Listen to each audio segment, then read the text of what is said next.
On this Tuesday afternoon, John Schaefer and Sammy Long, Brent Sperry as well. We're with you for the next 4 hours until 6 p.m. And there is a lot to react to. We're 48 hours out, obviously, from opening day, which is kind of incredible.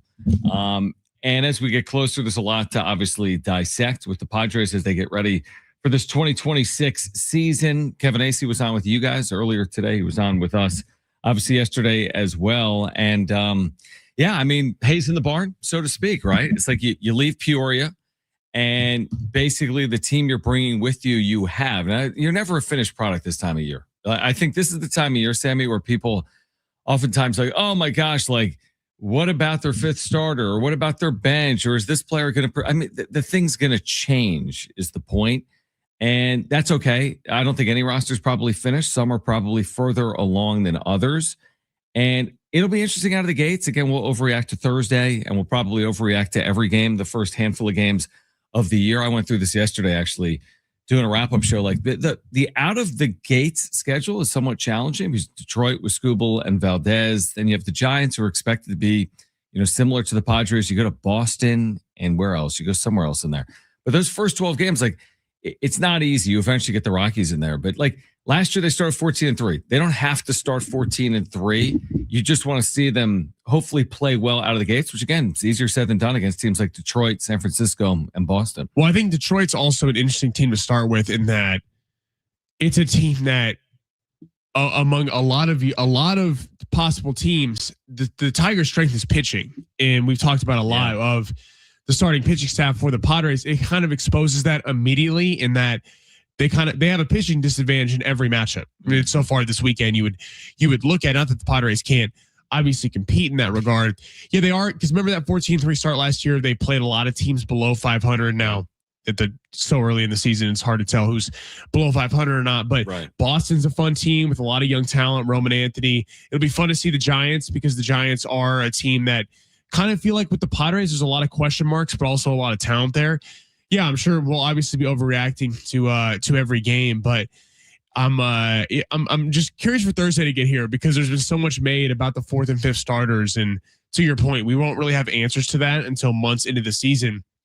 But we see all the City Connect jerseys and stuff left and right. It's like we're ready for like actual baseball to be getting played on Thursday. Yeah, it is interesting. It's funny you mentioned City Connect, because when I think about the offseason, is it fair to say in general it's just been relatively quiet? I mean, there's been outside of the one weekend where they signed like 5 players, and even that, I mean, those signings, I think around baseball, in baseball circles, weren't seen as sizable moves. I mean, locally they're going to draw attention because the Padres are popular, but Germán Marquez and Walker Buehler, this isn't 2020, for example. So these are like just flyer deals essentially, or adding Ty France. I love Ty France. He played at San Diego State. I think he's a very good player. But again, nationally, I don't think you're getting buzz for an addition like that. Their whole offseason for me was basically re-signing Michael King. In terms of like the flashy marquee move, Michael King, 3 years, $75 million. And then the rest of the offseason is about this ownership move. But in terms of like what the Padres did this offseason, I mean, I wouldn't classify it as them doing a ton, certainly. No, and this is what kind of makes it a little bit interesting in that, again, you point out we're going to overreact to games in large, you go on 5-game losing streaks because the MLB season is so long. Right. It doesn't bury you. But this time around, because of the lack of depth, the Padres' weakness is lack of depth after the top 3. We know Musgrove's not around right now. So the first couple weeks of the season might be a lot more crucial than other Padres seasons, because knowing that injuries are going to happen, they're going to happen to every team in Major League Baseball. The fact that this team is fully healthy right now, and the division you feel like is going to be so tight outside of the Dodgers likely winning it, and then the Diamondbacks, Giants, and the Padres, you feel like the start to this season could really set a tone, because I feel like the Padres, when they send their opening day roster out and everyone's healthy, can compete with a lot of teams. But I think you worry about the depth. I worry about the depth a little bit, especially of that starting pitching staff. So when everyone's, quote, healthy, minus Joe Musgrove right now, the first couple weeks of the season might mean a lot more than in previous years. Yeah, it's an interesting way to look at it. And I do think at the end of the day, a sport like baseball is about having like the cavalry, like having enough to overcome. I guess football is similar to that. Yeah, they don't play near as many games, but you have to overcome injuries in order to have a good year. I guess, maybe you say that with basketball, although I feel like it's way more overcomable, so to speak, in basketball. But in baseball, like you can't just say I got this 5-man rotation and I'm good. Like that's hard to forecast. Is there a team in baseball that's only going to use 5 or 6 pitchers or starters? Yeah, probably. But there's another team that's going to use 10 or 12 over the course of a year. So, and their starting rotation is just tenuous to me heading into the year. It just, whether it's even King coming off injury or asking Vasquez to be the guy everyone hopes he is with a higher velocity. And then Buehler and Marquez is just, it sounds good. We've said this a lot this offseason. Like a lot of this sounds good on paper. I say the names Walker Buehler and Germán Marquez and Michael King. And yeah, it sounds pretty good. And then you actually get into it. And what does it look like? And we talked about this a little bit yesterday. It's like, can you ride this fantastic bullpen? How far can you take a fantastic bullpen when your rotation is only an average one? And maybe they're not. Maybe it'll be better than an average rotation, or maybe it won't. It'll be much worse than an average rotation. But like, what is the value of a bullpen? I feel like we're going to find that out as we navigate through this season. Right. You brought that point up yesterday in that historically, that's not how you win big game, or, teams that go win World Series are not relying on their bullpen. Now, I think AJ Preller is smart that he's playing to his strengths and that he recognizes that, hey, we'd rather have Germán Marquez or Walker Buehler pitching, or we'd rather have a collection of pieces in our bullpen that we feel very confident with in the amount of depth that they have there. I'm curious this year, because we talk about this pitching a lot, and this the power last year was also not really there. And that was an underrated storyline, that they were in I believe the bottom third in terms of home runs hit. They did not hit for a lot of power. It didn't make a lot of sense because Tatis, power hitter, Machado, power hitter, Bogart's supposed to be a power hitter. I mean, you got now Laureano for a full season, hopefully Jackson Merrill. We're all going to focus on Monday after we watch this first weekend of games and talking about how did the pitching look? How did that look? But I feel like it's just as equal of an importance that they start hitting the ball over the wall. And that sounds kind of simple. Yeah. Like obviously you can do that, but it can't always be that you're batting everyone around the base pass. It can't always be that difficult. And I'm curious if we see a little positive regression in terms of they were so underperforming in that category last year that maybe they're just automatically better. Or is this a concern going forward with the core collection of guys they have? Yeah, I mean, I like that point. And I don't know if you talked to Kevin about this today, but I referenced yesterday with him Manny Machado and the plan for Machado, because Manny Machado is such a lightning rod because, of course, you're better with him on the field. I mean, you don't even have to say that. But you also can't be your own detriment if you're Manny Machado. So you can't run yourself into the ground, so to speak, and play 162 straight days and play like you're a 22-year-old when you're actually, a 33 or 34-year-old. So that, to me, when you talk about depth, like you have to have scheduled off days in there for Manny Machado. You have to get him off his feet, and he's not going to be playing third base as much in the second half of his career as he played in the first half of his career. But in terms of, it's interesting, the power conversation specifically, it's like, well, hold on. A lot of these pieces are just returning. Like Machado's not younger. Bogarts isn't younger. Is Tatis better? Maybe. We'll see. Is Merrill better? Maybe. We'll see. They have Ramon Laureano for a full year. That's encouraging. Freddie Fermin potentially for a full year.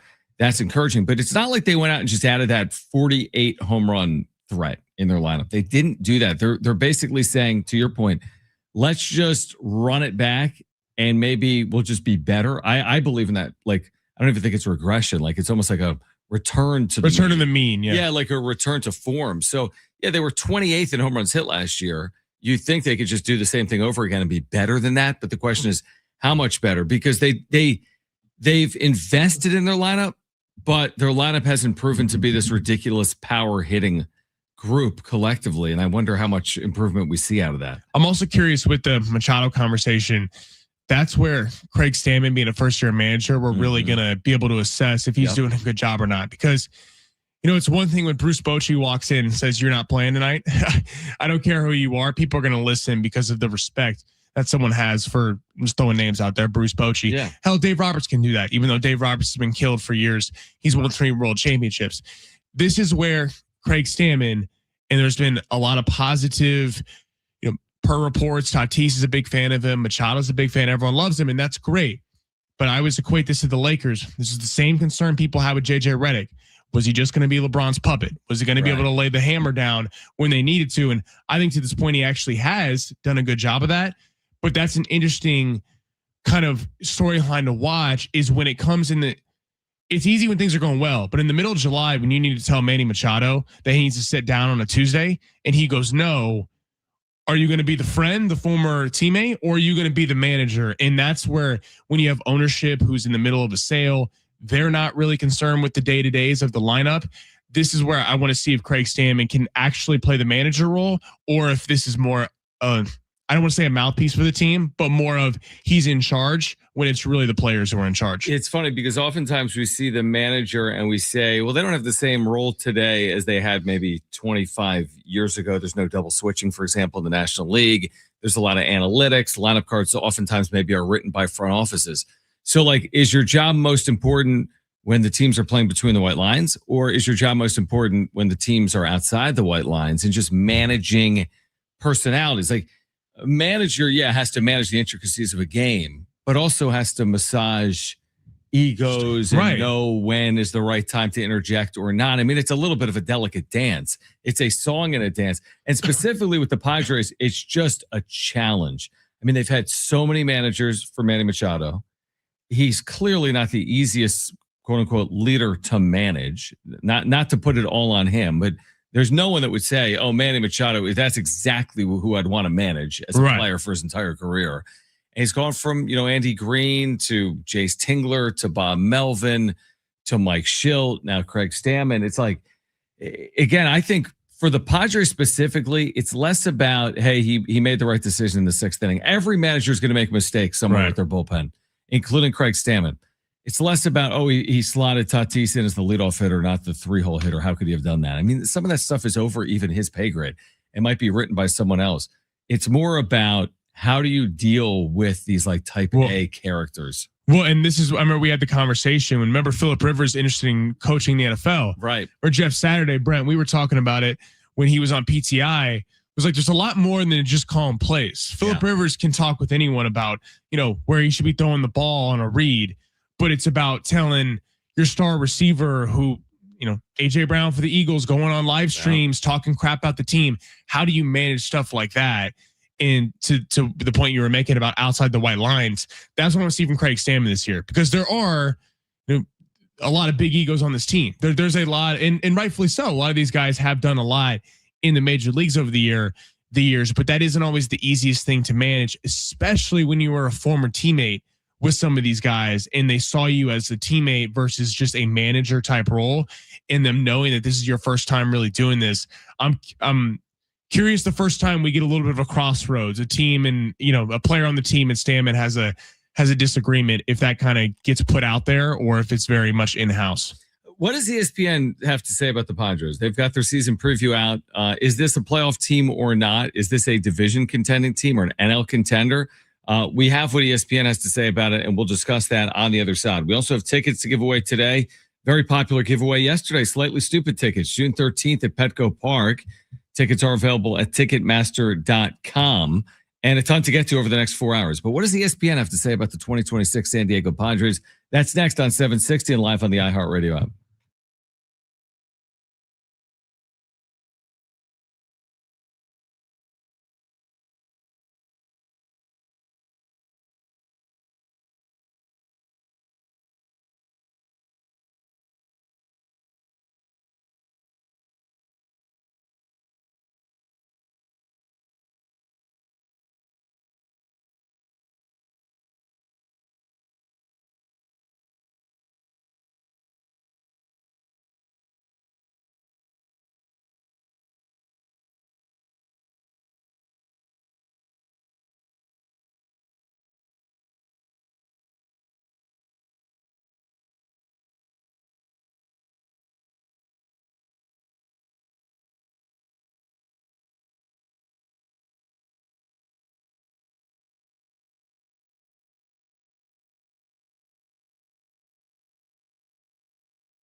All right, San Diego Sports 760. We do have March Madness action for you this Thursday and Friday.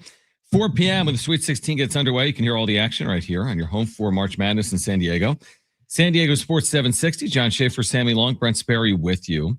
All right, so ESPN has its win totals out for the upcoming season that kicks off actually tomorrow, as we touched on a little bit yesterday, between the Giants and the Yankees. So they rank all 30 teams, and did they put them in tiers, Brent, were you saying? Yeah, they put them in tiers. But the Padres tiers Some is of like, them. yeah, the Padres are just like, they're in the tier of like in their everything own has tier. to go right. right, everything has to go right. This is what they project for the Padres. 83 wins, so an 83-79 record. According to their projections, a 37% chance of reaching the postseason, a 1% chance, a 1 in 100 chance of winning the World Series. They say the good, essentially, Fernando Tatis Jr., he could make the best argument to be NL MVP. Their bold prediction is about the bullpen being their strength, no surprise. And how can they contend? They need to have guys bounce back. Joe Musgrove, and again, get good years from Marquez, Buehler, Griffin Canning, Nick Castellanos, Gavin Sheets. So, I mean, ESPN is saying, you know what I've noticed? This happens a lot in sports with projections. It's like when you watch on Sunday morning on CBS, and it's before the NFL games, and they do, or on ESPN before college games, like College Game Day, and they're like LSU, Ole Miss, and they all pick LSU, and then Ole Miss wins the game. It's like groupthink. It's like sometimes you don't want to go astray from what everyone else is saying, so you're not going to hear people say, "Well, the Padres are going to go 60 and 102. Trust me, they're trash." Or the opposite, they're going to go 1-2 and 60. Trust me, they're going to have this amazing breakout season. Don't believe the projections or the pundits. It feels like to me, everyone's just grouping them in the exact same space, which is like, I don't have a good feel for them. So they're just going to win like 83 games. Right. There's so much unknown because it's what we were talking about earlier. Can Machado and Tatis and these guys bounce back and they hit for more power? Is Joe Musgrove going to be healthy? We thought he was. All of a sudden he's on the IL right now, but they're saying that that's not going to be anything. So there's just so many unknowns with this team that I'm with you. I think you could see people just like, all right, let's put them in the middle. Now, in that article, they did have them above. The Giants were at 17. The Diamondbacks were at 19. So they actually had them second in the NL West. But I think, like, because there was we did this a little bit earlier, on the biggest threats to the Dodgers, like the Mariners, Cubs, Yankees, Mets, Phillies, and someone else. They had that. Like, I agree keeping the Padres out of that tier because right now they're just so untrustworthy. It feels like, yes, it can be true that they give the Dodgers some problems at times and they're not scared of the Dodgers and they have a really talented roster, but it also feels like maybe this whole collection of guys, people, because for a while in the last couple of years, people have picked the Padres. Like the Padres have been the sexy sleeper team heading into the postseason. I feel like this year is a little bit more of a wait and see because they didn't dramatically upgrade. They just kind of took everyone back and are improving on the margin. So I think that ranking them at 16 is probably fair right now. Yeah, I mean, listen, putting the Dodgers in their own tier is completely fair. Although, again, it's not for me, even by doing that, it's not Dodgers or the field for me.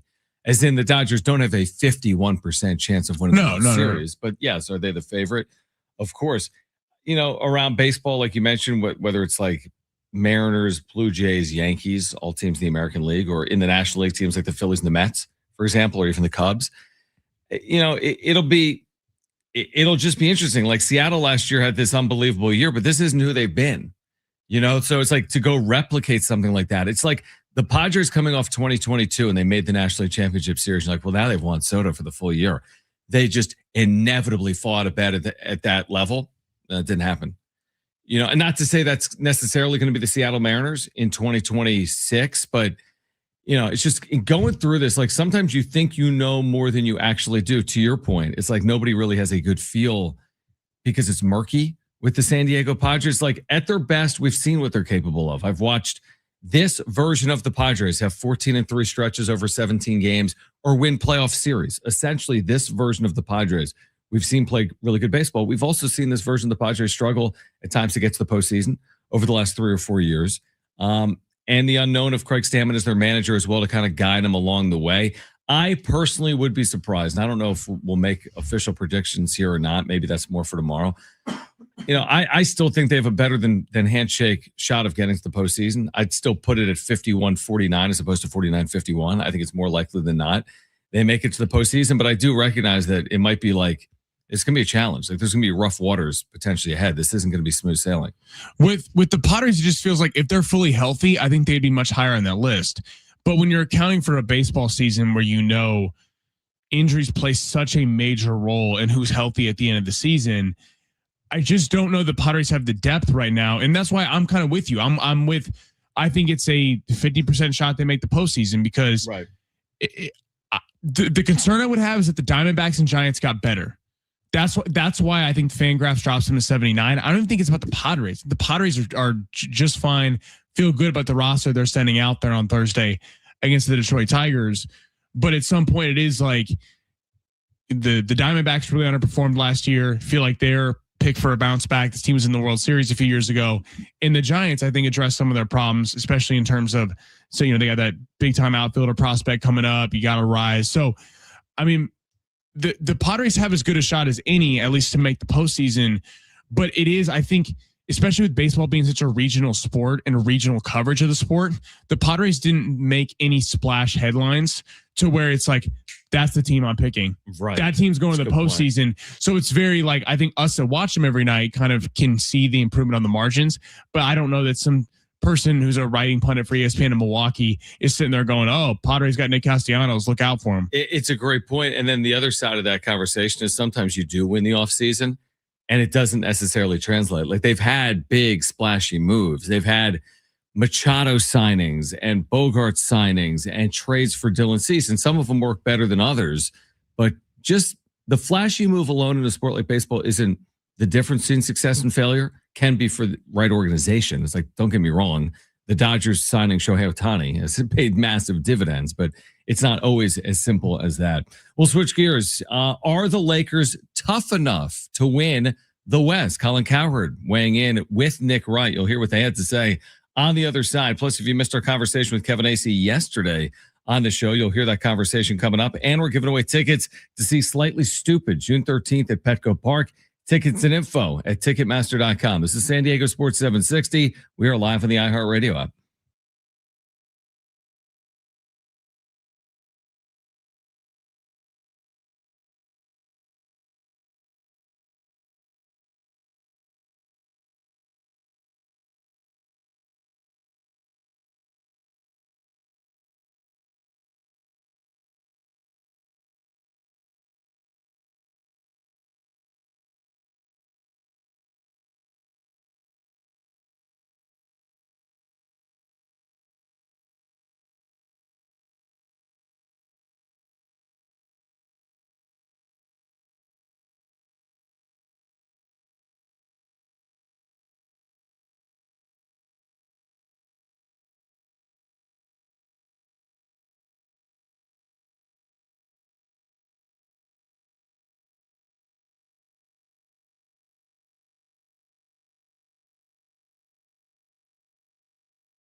This report is sponsored by Anderson Plumbing, Heating, and Air.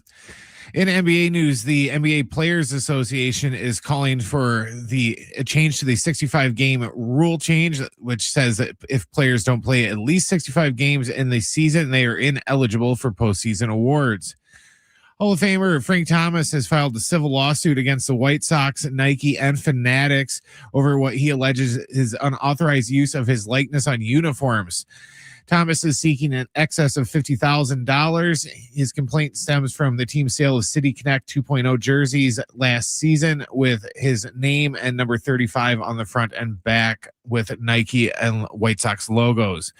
Choosing the right home service company isn't just about fixing what's broken. It's about trusting who's in your home. That's why homeowners count on Anderson for friendly professional service that keeps everything running right. Visit AndersonPHA.com.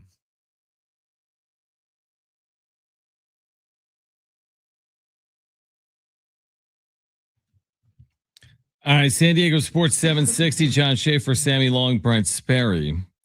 Lakers winning streak is over. Now they've played really well, and it came down to the final moments against Detroit last night. So, but they had won 9 straight, and they were beating really good teams. You know it better than I do.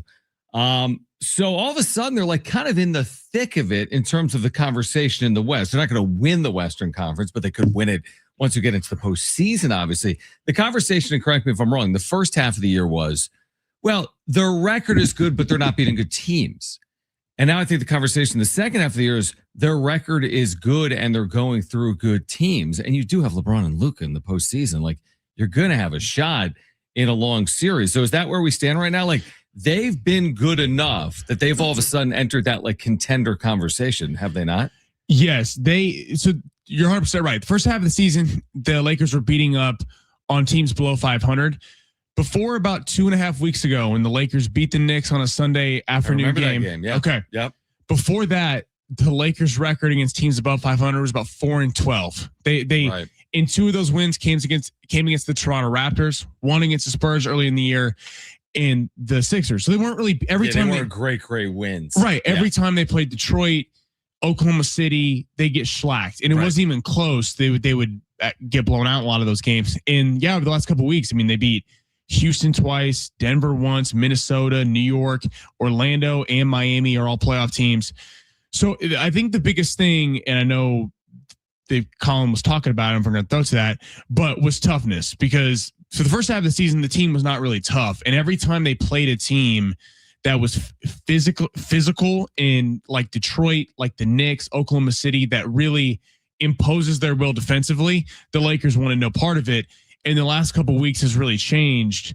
I think just due to the roster finally kind of being healthy in figuring out this LeBron role as the third, taking a backseat and playing that kind of third role behind Austin Reeves and Luka Doncic. I think it's taken the team to another level. All right, so listen to Colin with Nick Wright. This is earlier today on the Herd. You can hear it weekdays on San Diego Sports 760 from 9 to noon. This is the conversation from earlier today. LA is pretty. They're finesse. They're gifted offensively. You push them around a little. A G Leaguer dropped 30 on the Lakers last night. I totally disagree with you. The idea that the way you're going to beat a team led by Luka Doncic, who is a tank, and LeBron James, who is still one of the most physically imposing athletes in the league, is by pushing them around, I just flatly disagree with you. They played high-quality opponents and beat them.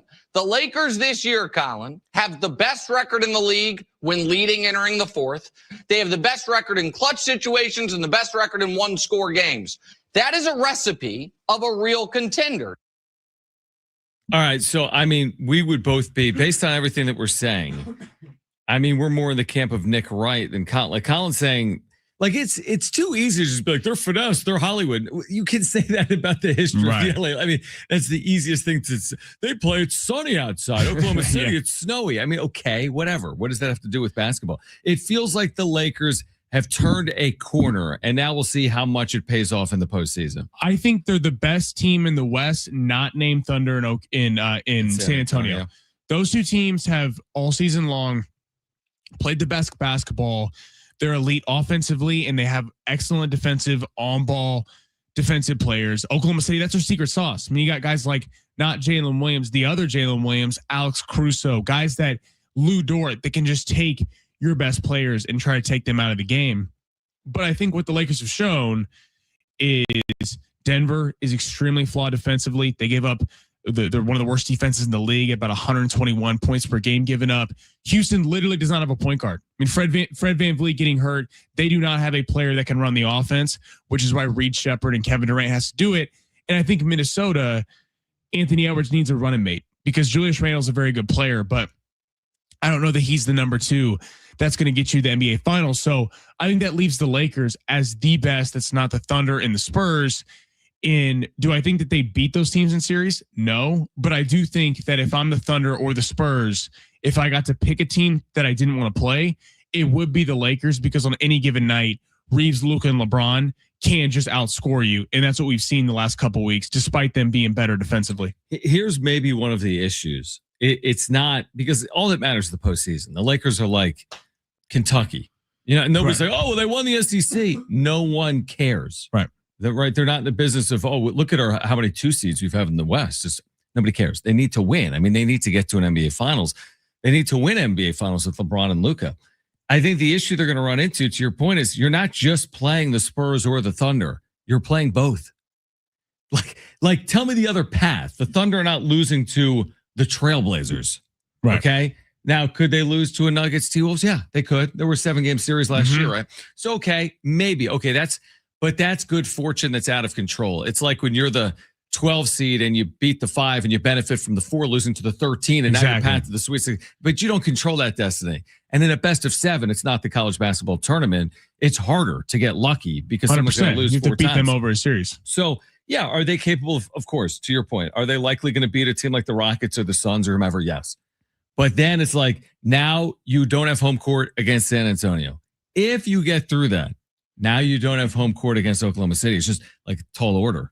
Right. I think that 100%. I think that the 3 seed is the best spot for the Lakers in that you'd have to go through San Antonio in the second round. But to your point, I think the Nuggets could give Oklahoma City problems. I'm not saying they're going to win, but you could see injuries over the NBA playoffs. Maybe if the Lakers are getting very lucky, but even getting through the Spurs is going to obviously be a tall task.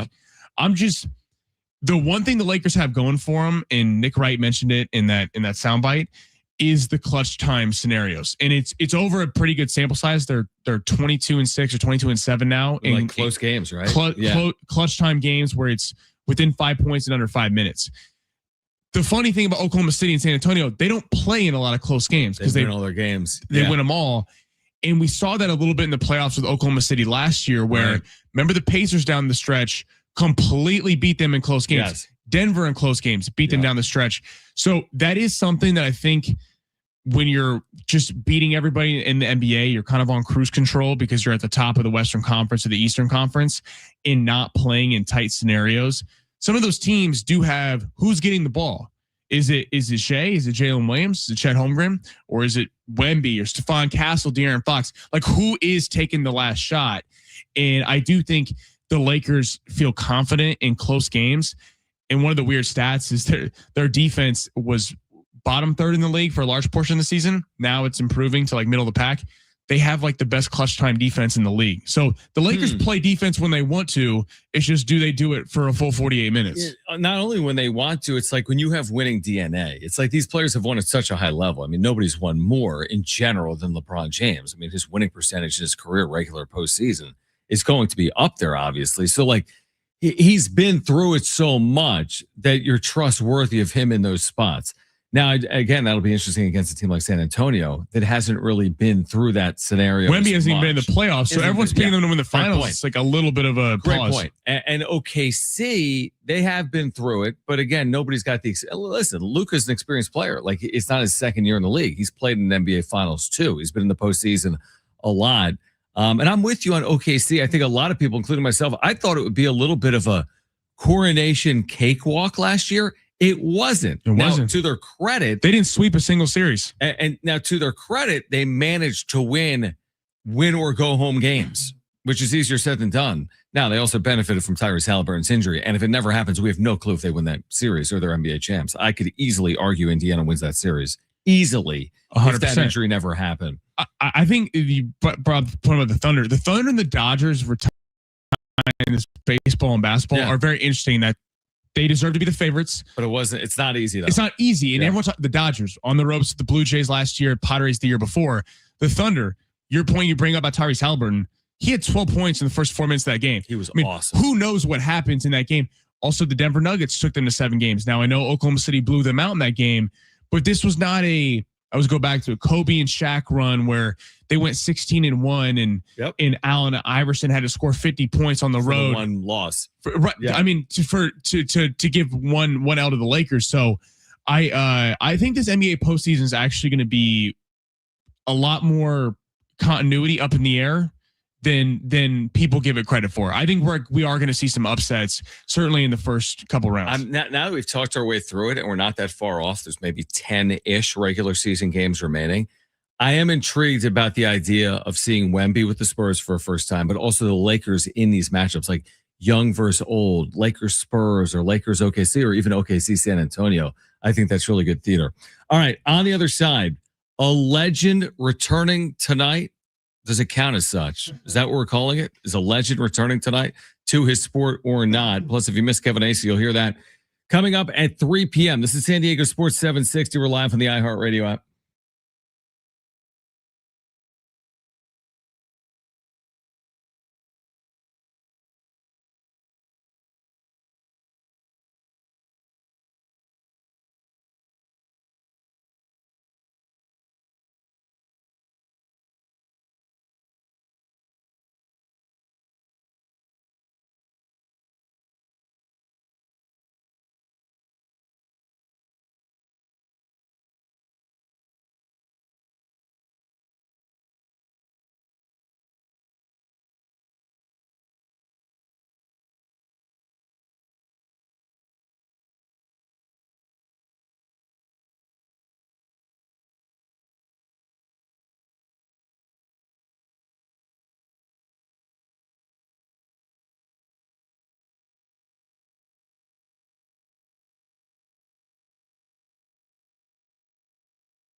San Diego Sports 760, John Schaefer, Sammy Long, Brent Sperry.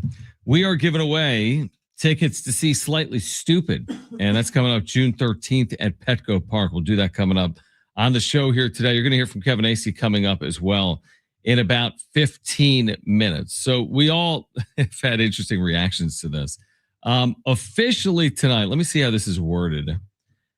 Tonight, Tiger Woods is returning to quote unquote professional golf.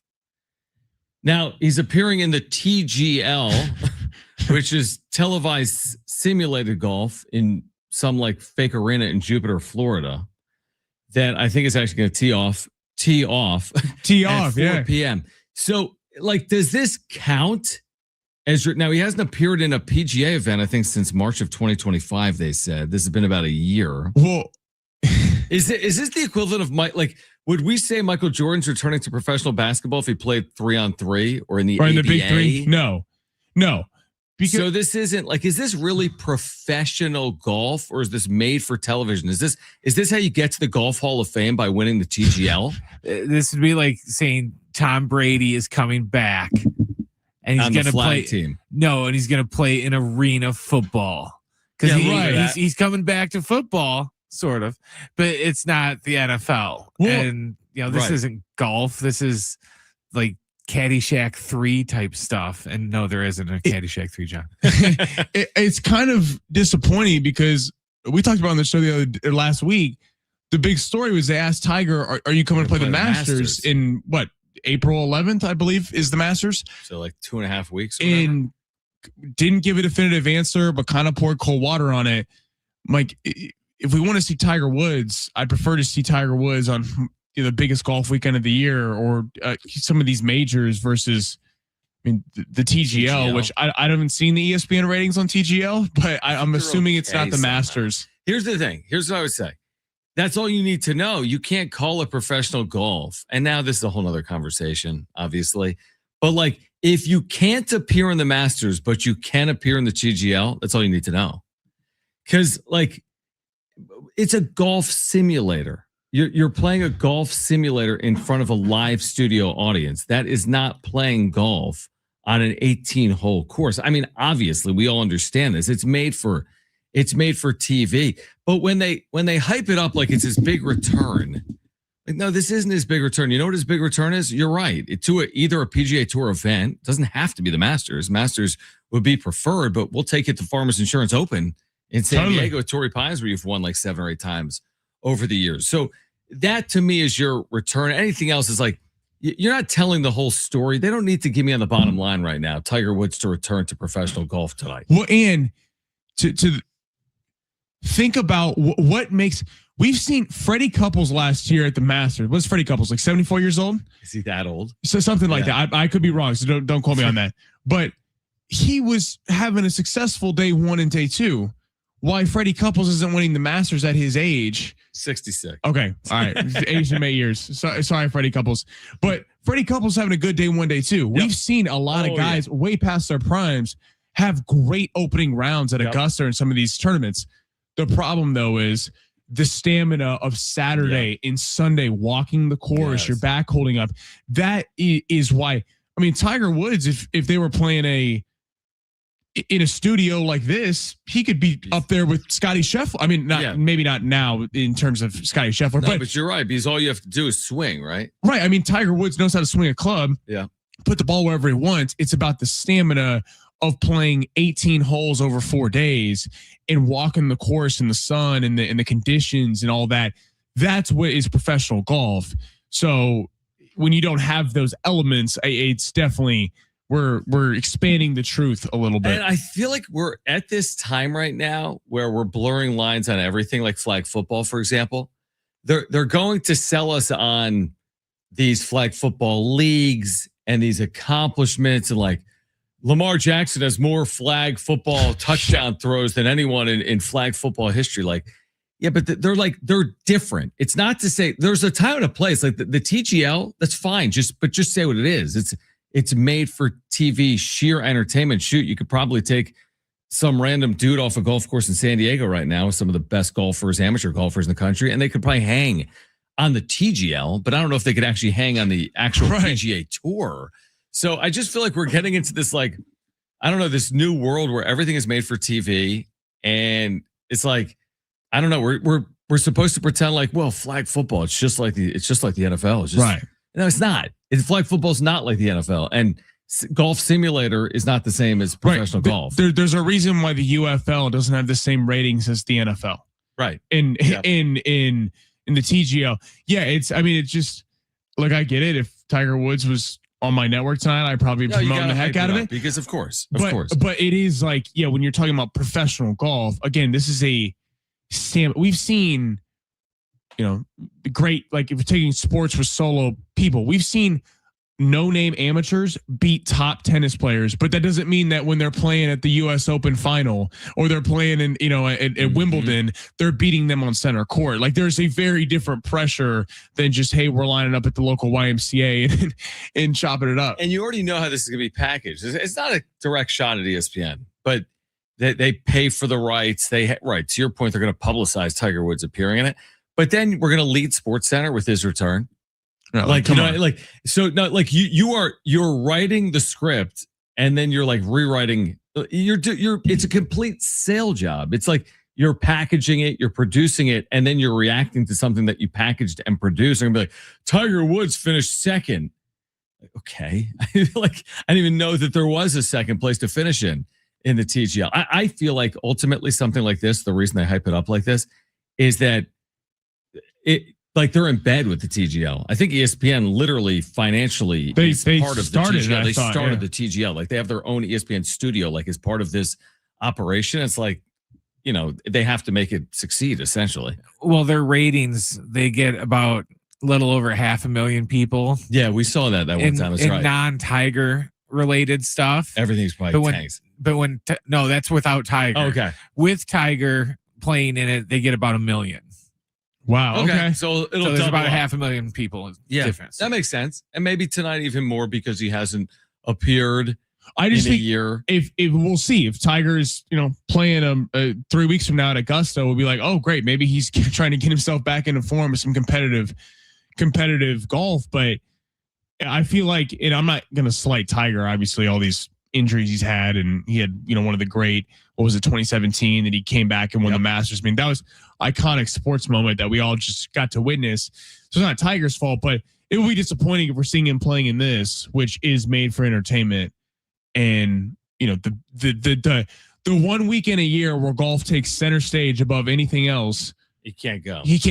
I mean, I've said this and we got a lot of pushback on this show I'm like, just hang it up. Like you can't, and it's hard for me to say that, you know what I mean? Listen, I respect his career, but I'm at the point where it's like, you can't compare Tiger Woods from any point moving forward to the player that he was. And that's inevitable over the I'm surprised there was pushback on that because we want to remember Tiger Woods. That's my point. It's like, you can't go 20 years of, like, he's 9 years since the 2017 Masters. Was it 2017? I believe it was 2017. Later than that. Was it? We look that up. I'll look that up. I think he's won a Masters later than that. Tiger Woods' last Masters win. But like, we want to see these guys. 2019. Okay. 2019. But I mean, that's 7 years ago. 7 years ago. And you see this again in solo sports, like in fighting. You see guys like Oscar De La Hoya's like, I want to come back and fight. No. We want to remember you for the great fights that you had in the 90s and the 2000s. We don't want to see you as a shell of yourself. And Tiger Woods, like, we want to remember Tiger Woods for the greatness that he is, rather than wasting away on the PGA Tour, whereas he was, winning tournaments left and right. Now him making the cut is a very big deal for Tiger Woods. And it's like, do we want to see Tiger Woods trying to make cuts, or do we want to see Tiger Woods when he was ripping off majors like it was nothing left and right? It's kind of an interesting conversation. Where do you land on that? 70470. Start it with the word team. We'll hear from Kevin AC on the other side. Sammy's going to hang out until 4 p.m. Hour 2 on San Diego Sports 760, and live on the iHeartRadio app is next.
This report is sponsored by Town and Country Resort. In NBA news, the NBA Players Association is calling for a change to the 65-game rule. The rule states that players that don't play at least 65 games in the regular season are ineligible for postseason awards. Hall of Famer Frank Thomas has filed a civil lawsuit against the White Sox, Nike, and Fanatics over what he alleges is unauthorized use of his likeness on uniforms. The complaint stems from the team's sale of City Connect 2.0 jerseys last season, with Thomas's number 35 on front and then his name and 35 on the back, along with White Sox logos and Nike branding. Remember spring break 09? Exactly. Let's not do that again. Good decisions can happen on spring break, and this one starts at Town and Country Resort, rated number 11 SoCal Resorts by Condé Nast Traveler. Book now at towncountry.com.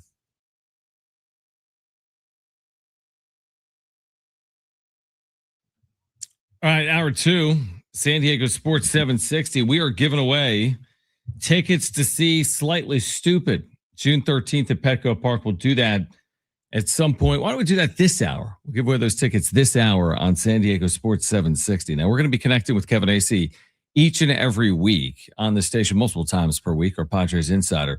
I thought there was good insight in this. This was our conversation actually from yesterday, as he literally beelined, like he got out of Peoria as quickly as he could, back for San Diego. Padres open in now less than 48 hours. Thursday at 1 p.m. And we asked Kevin how quickly he does get out of Peoria this time of year. This year, faster than ever. When I say like a bat out of hell, it's not a figure of speech. Like, it has been hell here for like 6 days, like over 100 degrees. Yeah. And 100 degrees, like, oh, okay, it's Arizona. No. They were like, before this year, before the last 6 days, there had been 100-degree March day in the history of the Phoenix area. Like, it's just awful. That sounds terrible. Well, get back to San Diego, where it's been unseasonably warm and like 100 degrees. But no, it's gorgeous. It's like 70 today in San Diego. Kevin Acee is our Padres insider. You asked Craig Stammen this specific question for our listeners that missed it. We always knew it was going to be Nick Pivetta. Why did they wait so long to make this announcement?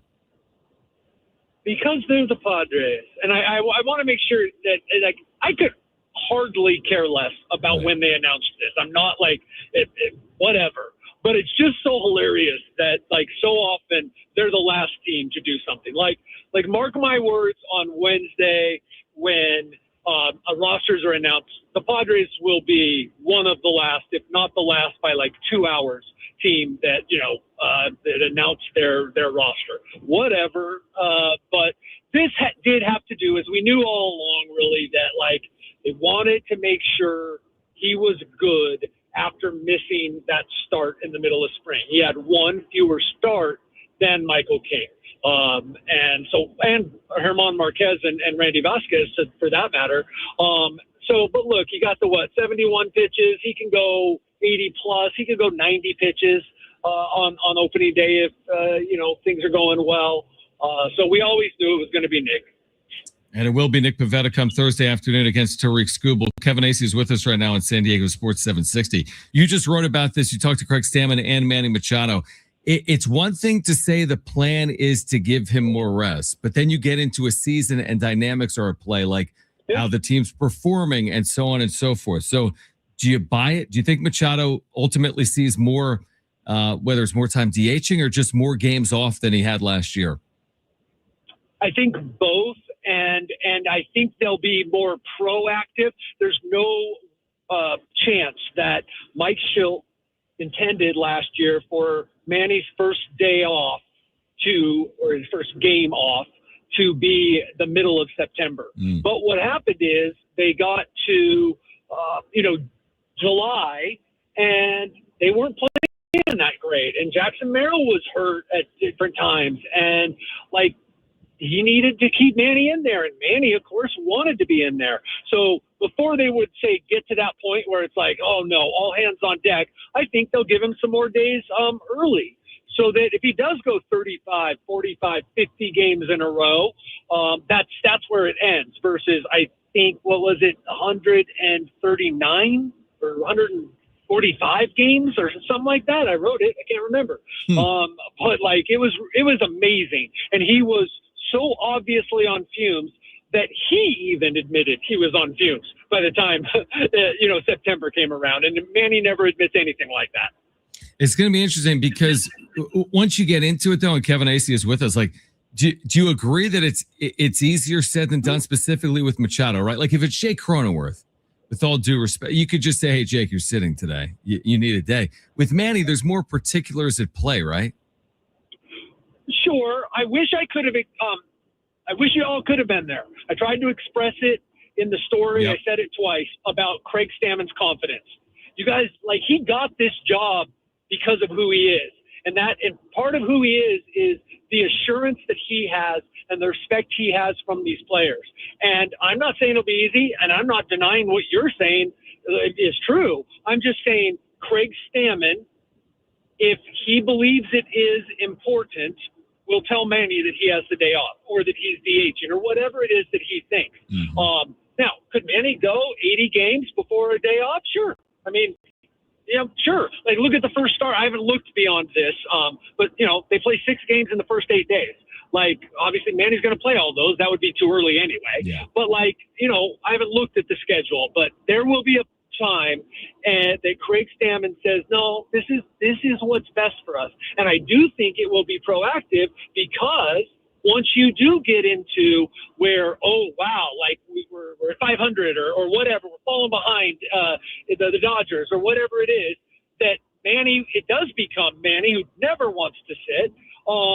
He could probably more easily convince people that he needs to be in there. But I really believe there is this conviction. And that last year, I don't want to say lesson learned, they just found themselves in a tough spot last year. But that they will not allow that to happen again.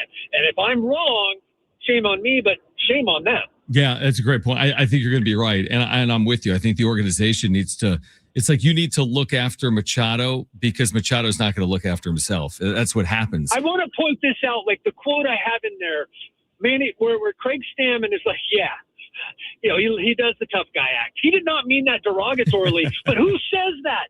Who has the BALLS to say that besides Craig Stammen? Mike Schill? Come on. Right. Like Craig Stammen is like very secure in who he is and in his position. Yeah, that's good perspective. Kevin Acee, your Padres insider, with us right now on San Diego Sports 760. So we had been told, I think, from the organization that Jason Adam could be available come opening day. In your reporting, it sounds like he will start the year on the IL. What's the reasoning? Is it just better to be safe than sorry here? Yeah, I had just reading between the lines been like, my gosh, I think this is going to happen. He's going to start on the IL, even though he's been thrown in the bullpen since early December. He looked great. But it was the other day, it was like 3 or 4 days ago, Craig said something that made me go, oh, that's it. He's on the IL. Like I didn't know it. No one would say it, but so didn't know it till today, where he said, we want to be able to deploy him like he's been deployed. That means back-to-back days or 4 out of 5 or 4 out of 6. And besides the whole idea of not wanting to have to worry about sudden movements to field a ground ball or things like that, it was, you remember before he got hurt, Jason Adam led the league in appearances. So until he's ready to be that Jason Adam, then they don't want to risk setback or, have to go, oh boy, Jason's pitched 3 of the last 5 days. Should we pitch him tonight? No, that's not how you go when you're trying to win games. So I think it makes sense. Is it an abundance of caution? Could Jason Adam have started this season and been just fine? Probably. But, they have designs. You and I might have concerns. They have concerns, let's be real. But they have designs on October, and they want Jason Adam to be pitching then. So what are the looming, like you said, whenever a roster has to be finalized, the Padres will make that announcement 12 seconds before it has to be finalized. What's still looming over this roster with opening day now 72 hours out? I don't think anything. Okay. Chase Bowen was sent down. We already knew Bryce Johnson was going to be the fourth outfielder. We know Ty France took the infield spot. Boom, your bench is set. Yeah. Jason Adam not being available, I think makes Bradley Rodriguez and Ron Marinaccio on the team. Now, decisions will have to be made because Sungmun Song, whether he is back on April 1st or not, is eligible to be back on April 1st. And so then what do you do? Because Ty France's contract is guaranteed. $1.35 million is not that much, but we know the Padres situation financially. So there's going to be decisions to be made there. And then when Jason Adam comes back, what goes on because Marinaccio's out of options. So is the Bradley Rodriguez can go down?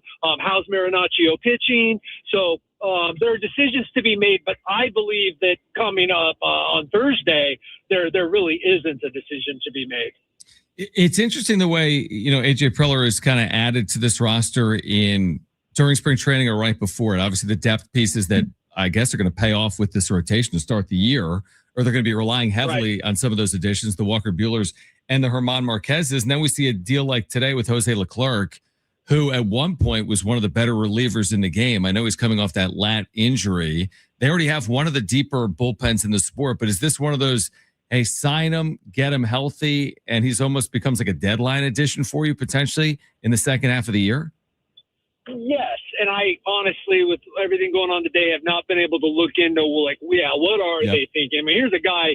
How long ago was it where he's like one of the highest paid relievers, right? Yeah. I mean, I honestly don't know what makes the Padres geniuses that they're the guys that decided to give him a minor league deal because he wouldn't be. Why wouldn't another team take a chance on a guy if we could be assured he's going to be ready in a few months? So I haven't had a chance to dig into that, but absolutely that could be one of those. It's another one of those absolutely no risk, high-ish reward deals. I guess finally would just be on Joe Musgrove. We know he's not starting the year, obviously, on the opening day roster. We know the roller coaster that guys coming off Tommy John can be on. Is there any update in terms of a throwing program or what comes next for Joe? There's not, and I'm bummed because I just didn't get a chance, and I tried to stake him out the last couple of days. And Joe, who is the most accessible Padre, I feel confident saying that, just wasn't around a lot. And so I guess we'll have to wait until, workout day or Thursday to kind of get a little bit of an update on Joe and what's coming up. But look, he hasn't thrown. And so we are, what I can tell you is, we're 3 weeks out at least. He wouldn't have to start over. I guess it's what you say starting over is, right? Mm-hmm. But he would have to build up from, I don't know, does he go out the first time and do 30 pitches? And so do the math there, 30 to 50 to 60 to 75. We're talking about May. Are you ready? I said final question. I have to ask you this because we've been talking about it today on the radio. Are you ready for Thursday overreactions regardless of what happens? Always. Always. I don't mean to be like a jerk about it, but my opening day is Friday. Right. Yeah, exactly. Yep. Opening day is awesome. Happy opening day, all that stuff. It's just a beautiful thing. My paper won't let me capitalize it. I think it should be. I think the O and the D should be capitalized. It's I'm all for it. National holiday, awesome. But you know what? It's 161 to go. So it is always pretty funny. According to AI, by the way, opening day is typically capitalized for whatever that's worth. I don't know what the AP style book says, but AI says typically capitalized. I think it's down for AP style, but if it's up, I'm going to renew my argument because it should be, and I know we're in the minority. I'll back you on that. Kevin, travel safe, stay below 120 miles per hour on your way back, and we'll see you this week down at Petco Park. Yeah, beware. The troopers in Arizona are strict. I bet so. Beware. They know everyone's heading for Southern California. Thanks, Kevin. All right, great stuff from our Padres insider, Kevin Acee, who will be with us throughout the course of the season. And, of course, that season gets underway Thursday afternoon. All right, on the other side, does the NBA need this rule change, or do NBA players need a reminder about the history of NBA basketball? That's next on San Diego Sports 760 and live on the iHeartRadio app.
All right, San Diego Sports 760. Here's a developing story. We'll get into the NBA in a second. And you know how we said people overreact Thursday, win or lose. There's a topic that we cover on the reg that actually creates more overreaction than opening day. Can you name that topic? I'll explain it again for Sammy, who's doing two things. He's working on his show in addition to helping out here, and we appreciate him. I said there's a topic locally in sports that causes more overreaction than an opening day loss, for example. If the Padres lose 11-0 on Thursday, you can only imagine the reaction. Like, this team ain't it, right? I mean, imagine what people are going to say. Well, remember the reaction when they were 14-3. I mean, remember if we go back at multiple points throughout last season, it felt like a marathon. When they were 14-3, we were like, oh, this team, I mean, this seems really scary. Maybe this is finally the year that they do it. Then they had that June where they're playing 500 baseball, and in July, and I think everyone's expectations went into the tank. And in that trade deadline day, everyone's back on the train of this is a sexy sleeper pick for the Padres to get through the NL side of the bracket. But yes, to your point, opening day is certainly, people are going to, even though it's 162nd, I can't say that, of a season. It's a weird word, right? I mean, it's people are going to overreact, but that's what we do and we get paid to do. But hear me out. Here's what people overreact to more locally. And I can't wait to see the reaction, because I see all this stuff on social and like message boards. Here's what people are going to overreact to. John Rothstein. San Diego State's guard BJ Davis will enter the transfer portal per his agency Envision Sports Group. So I already know the reaction. All right. Like I see someone that covers the Aztecs like shocking news. If he's entering, then everyone must be entering. No, it doesn't work like that. If you have followed this, if you have your eyes on college athletics, as I do, as some of our listeners do, but it's easy to not pay attention to this stuff, and it's smart not to, because there are, like, I kid you not when I say this, there will be thousands of men's basketball players in the portal. Guess what that means? Well, there's only 300 something programs. So if you have thousands of players for 300 programs, that's an average. I don't even remember what it was last year. 6 per team, 7. Think about that, an average of 6 or 7. So there was never going to be a world where San Diego State, and this, whether BJ Davis leaves via the portal or returns, last year Magoon Guath entered, then came back. So there's twists and turns in there. But San Diego State was never retaining its entire roster that was eligible to return, because basically no one would be my guess. By the way, nor should they. Yeah, I mean, it's like, this is just going to happen, is my point. And there's going to be so much overreaction to it. Like, oh, they didn't make the tournament. Things, like, guys, when they did make the tournament, it was like, oh my gosh, they can't keep Lamont Butler. When they don't make the tournament, oh my gosh, they can't keep BJ Davis. Then the year in between, they basically kept everyone. Miles Bird, Magoon Guath, Reese Dixon Waters. You heard nothing. Not about, oh, San Diego State's just a AAA, it's just a AAA team to the major leagues. We can't compete in this era. Everything is overreaction. It's all overreaction. Trust in this. There'll be change with the roster. Whatever they need to replace, they'll replace, and they'll put themselves in a position to be one of the top 2 teams probably in the preseason in the new Pac-12. Well, to that end, and this is not a shot at current Aztec players or BJ Davis, because he was maybe the most consistent player for the Aztecs all year. I'd ask all of us as Aztec fans, do we want the exact same team back? I mean, like, we saw what happened. That's not to be blunt about it, but they didn't even make the NCAA tournament. You need tweaks. You need some of those guys back, but everyone, it's open free agency now. In Trey Donaldson is a guard who plays for Miami. A year ago today, he was playing for Michigan, getting ready to play in the Sweet 16, and he entered the transfer portal. He was a starting point guard on Michigan's team that was playing in the Sweet 16, entered the transfer portal. I mean, to the point you made about Lamont Butler and the Aztecs of the best season they've ever had, he hits the transfer portal. It's for every guy that's leaving that has talent. Let's just say BJ Davis ends up leaving. That's a loss for the program. But there's countless. I mean, because it's open market free agency, the Aztecs have some things going for them. A, you have a coaching staff who knows what they're doing. 2, you're going to a new conference that's only going to up the brand and kind of shed the Mountain West label and go to the new Pac-12. And then you have it's San Diego. Like, it's a rabid fan base. There's a lot to pitch on San Diego. So although you're probably going to see some losses, and I'm not going to say you're in lie. Obviously, BJ Davis, you'd love to have him back. He's a very good player. That's a loss for the team. But I mean, for every guy they lose, there's going to have just as much coming back in. And especially with them being out of the tournament, they're really able to get a head start on some of these things than some of the teams that are still currently pushing for a national championship. Yeah, I mean, listen, BJ Davis has been a very good player, to your point. But guess what? There's a lot of players on San Diego State that have gone and stayed that are very good players. You know what's a commonality with San Diego State's roster? It's filled with really good players. Right? So the players that leave San Diego State often have really good opportunities, and the players that San Diego State adds oftentimes make them better. Look no further than, for example, they added Reese Dixon Waters. via the portal. Before that, they added Jaden Ledee. A little bit of a different era, but it's only 5 years ago. They added Jaden Ledee. They added Malachi Flynn. So it's not to your point, it's not a one-way street. It's like, okay, if you lose Lamont Butler, it doesn't mean you don't have a point guard.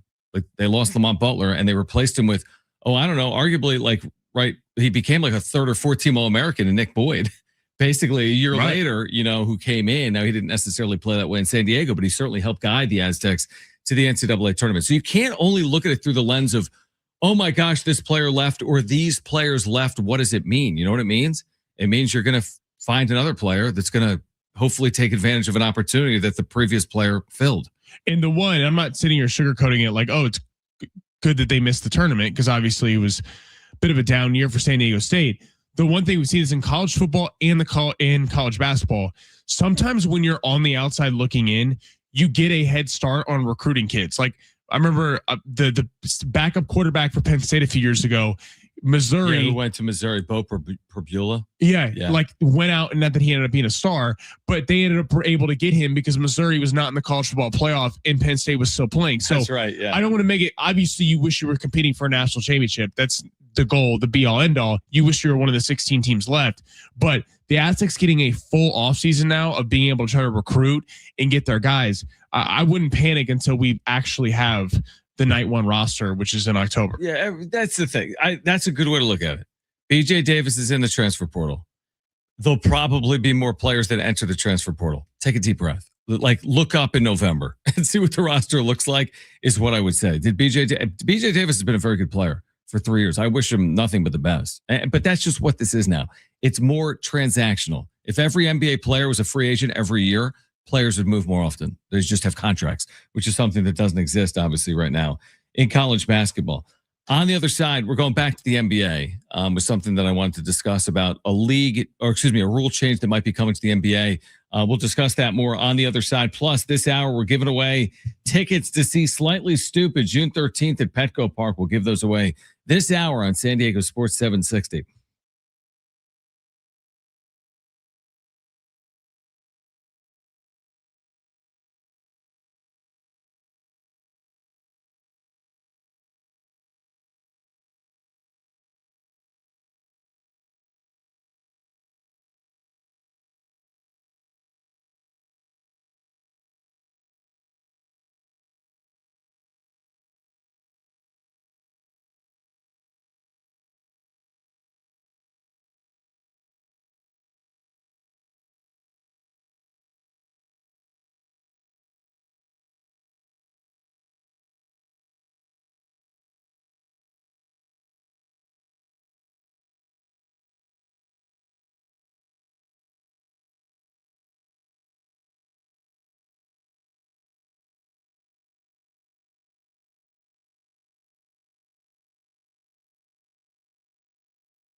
This report is sponsored by AutoZone. Get in the zone.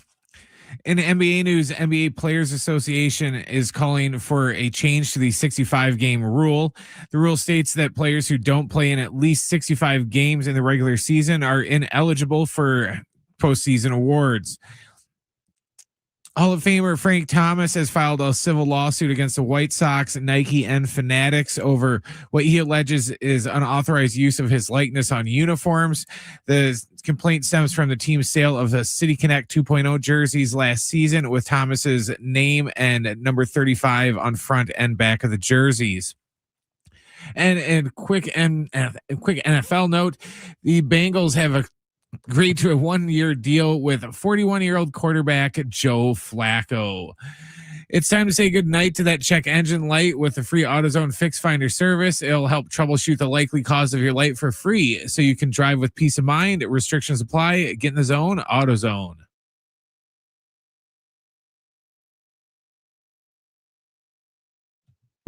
All right, San Diego Sports 760. Again, it is. I'll say this.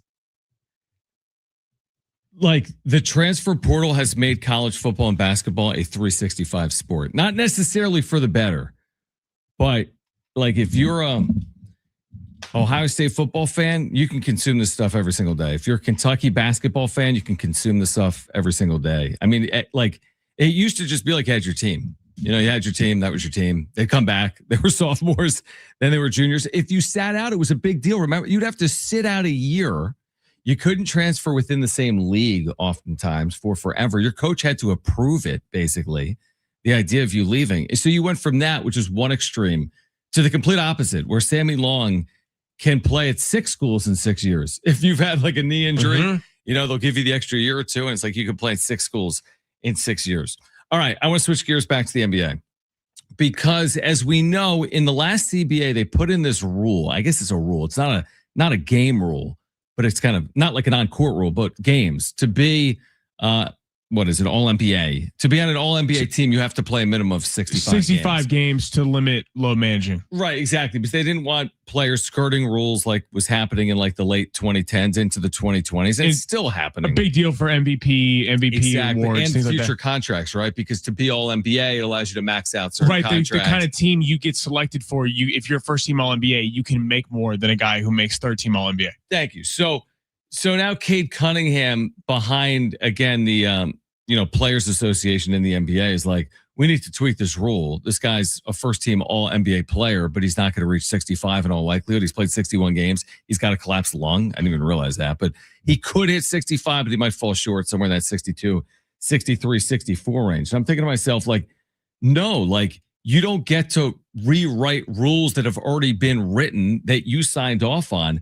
And let me remind you that 65 isn't such a damn high bar. Michael Jordan, it wasn't that long ago. 82, 82, 82, 82, 78, 80, 81, 82. Now I get it. Things have changed. It's okay, 30 years. He played in the 90s and the 80s. And there are examples. I get it. That's when the game was more physical too. Yeah, listen, are there more Achilles injuries? Have things changed? Yes. For whatever reason, there are more injuries. So we can argue that point. But like, no, the rule says 65. So if you don't get to 65, like, sorry, that's what the rule says. Like, we're not going to change the rule for Cade Cunningham, in my opinion. Right. I think it's funny how, like, Cade Cunningham, you feel bad for him in the sense of he's not a load managing player. He literally got a collapsed lung in a game against the Wizards last week, and so he's not gonna hit the award. But Brent, you and I were talking before the show, and you kind of brought up the point about, I mean, that durability is like a thing that goes with the MVP. And if you're playing, I mean, MVP is most valuable player. If that's the word we're looking at, most valuable player to your team. And if a guy plays 45 games or 50 games, I mean, how can you give them that award? And I know I get it if you're one of the guys who you play 63 games and because you literally can't play because you have an injury the doctors don't clear you for. I get where you'd be frustrated because you feel like you got jived a little bit. But I'm with you. I mean, missing 17 games is a lot of. This is not like 82 games. If you don't play in 80 of them, you don't get it. Where it's like, okay, maybe you have a week where you're injured, but 17 games is a lot to be able to miss. I'm with you, John. Look, Barkley called this when they bitched about this, when the rule went in about how, because remember Joel Embiid just threw a conniption fit about it because, he literally can't play 65 games if they pay him to. So, Barkley said that this won't be enough. They're going to cave and say that fine, 65 is enough, but it won't be enough. They're going to want more. And now here they are, not even a year later, going, oh yeah, I don't think it's right that you expect us to play in, 79% of the regular season games. That's just not fair. And look, injuries are part of sports. If you get injured, then you're just not eligible. There's no clause in there that says, oh, well, sorry, LeBron, you only played in 40 games and then you blew your Achilles, so you're still eligible for awards. No, you're not, because eventually you're not even going to be eligible for scoring title or anything because you're not going to participate in enough games and have enough stuff 60, in for your stats. 65 out of 82 without doing the math. Let me just do it. Right? 17. But like what the percent? 79. Oh. So you have to play 79.2% of games. It's not a high bar. That's reasonable. Okay, Cal Ripken played in 10,000 straight games. Not really, but you know what I mean? Right. Like this, it is reasonable. And to Brent's point, the year you tear your Achilles, sorry. You're still getting paid. Exactly. Like, sorry, you're still eligible for the All-Star game, by the way. You could play 12 games. You could still be, an All-Star. Look, but this is a caveat where if you don't get to 65, sorry, try again next year. Well, look at the year the Eagles won the Super Bowl with Nick Foles. Carson Wentz was the front runner for MVP. Yes. I remember him ripping his ACL. Was sad against the Rams. The Rams in LA, His right? Rams in LA. They were playing at the Coliseum. Yep. Before the stadium. Yep. In Carson Wentz, unbelievable season, but you don't just get handed the MVP award because other guys are playing the final at the time 5 more games or 6 more games. I remember. It sucks. It's a bummer that something out of your control. It's not like Carson Wentz decided to be hurt, but I mean, again, the best availability is availability. In like that's that's something that I feel like we've forgotten a little bit in sports. Dude, the baseball equivalent of this would have been all those years, and he's like my favorite baseball player of all time. But all those years when Ken Griffey Jr. only played in about 40 out of the 162 games because he was always hurt. But he should be in MVP discussions every year for, AL MVP, even though he didn't play in half the games. Because it's not his fault that he got injured. You're right. It's not, but it's part of the game. Fernando Mendoza wouldn't have won the Heisman if he missed the last 4 games. Right. He just wouldn't have. And it would have been a great year. His 8 games would have been great. But like if he didn't have, and I don't remember his whole year. Well, but I'll give you an example. If he didn't have the ridiculous throw late at Penn State with the ridiculous catch, if he didn't have beating Ohio State in the Big Ten championship game, he doesn't if win you the took Heisman. Those 2 away, you're not winning the Heisman. And people just say, what an amazing year. Too bad he got hurt. He was 8-0, and he helped guide them to that point. It is funny when you see, like, you equate this a lot to, we were talking about last week, to they expand the college basketball tournament. Yep. I college football, I think it's a little bit different because I do think that there's the expansion is a good thing in college football, but it is funny how in the NBA it's like, okay, a guy maybe plays 63 games, you miss out on the awards, that sucks, but it's the rule.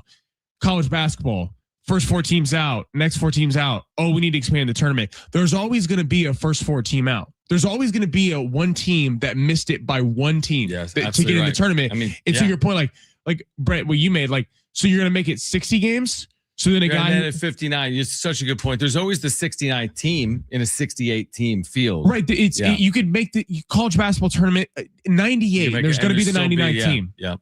I agree. And, for the NBA, just in general, this is not the time that you guys should be bringing this up. You've already got a black mark on the league this year for all the tanking talk and everything else, which is getting brought back up again because the Bucks are in a bunch of crap because they wanted Giannis to sit down and not play the rest of the year in the tank, and he told them no. And so now the players union and everyone's looking into that. So I'm sure that's going to turn into a fiasco. But they already have a bad enough reputation with everyone tanking to where now you want to throw this on top of it too and just go, hey, we have the reputation that about a third of our league doesn't try and they just tank every game. Oh, and on top of that, we think playing 65 games is just too much for us, even though we're making like $80 million to play and minimum 65 games. To the point, we've been talking about a larger conversation. I know we're up against it, but with tanking, I mean, the NBA is the only league that has it to where, right, if you make an NBA all first team or your second team or you're drafted by a team, they can pay you more money. And I got the thought process behind it originally because it's like, hey, we want to have, it's not just the Lakers, the Knicks, and the Celtics in Miami constantly good. The biggest markets can overpay. There's something to be said where if you're drafted to Indiana, they can pay you more money to stay. But that also is kind of cyclical in that it makes drafting a superstar that much more important because there is a lack of, even though we see big time trades in the NBA, it's hard to trade. Guys can get more money with their current team. You have to match salaries in the NBA. You cannot trade a guy who makes $50 million a year for a guy who makes 10. This kind of plays into it in the sense of the guys want this because they want the first teams or with the second teams where they can make more money. They want the money. If the NBA got rid of that, it would create more stars moving throughout the league constantly. And I think you would actually have less tanking because teams felt that they could get good off putting together a good trade package where you didn't have to match salaries versus we have to suck for 3 years and try to draft a superstar that we can keep in house. Right. The intent of the 65 games makes sense, but the intent of what the union is saying or the Players Association is that, well, here's what they're saying. We want more money for Cade Cunningham. Because if he is all NBA, what that means for him is more compensation, which ultimately is good for Cunningham, which is good for the Players Association. This is like saying, hey, you know what? Tiger Woods is great, and the cut line is +2, and he's +3, but give me a break. Just throw him in there. Let's have 88 golfers advance, not 72. That's a joke. This guy's a 12-time major champion. You're not going to let him in at +3? There's always, like, to your point, it's always to what end? You have to draw lines, and 65 is not some hard line to draw in the NBA. All right, on the other side, we're giving away slightly stupid tickets. That's next on San Diego Sports 760.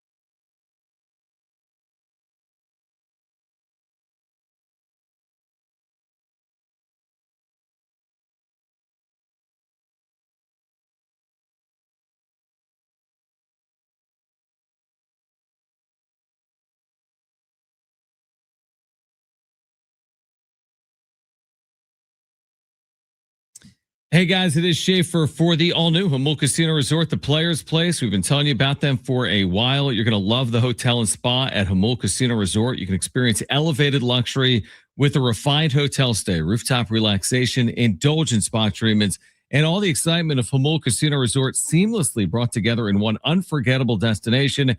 Take your stay to the next level with exclusive hotel packages crafted for the ultimate escape, and you're going to love Jamul 23 with their lobster buffet every day. Enjoy all-you-can-eat lobster every day, plus dozens of other delicious stations. Start your morning with the new signature breakfast buffet, Monday through Friday, 8 a.m. to 10:30, featuring made-to-order omelets. And remember to soak up the sun and soak in the views at San Diego's ultimate rooftop pool. Day passes starting at $40. Grab your friends, relax, and make it a pool day to remember at the all-new Jamul Casino Resort, the Players Place.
All right, San Diego Sports 760.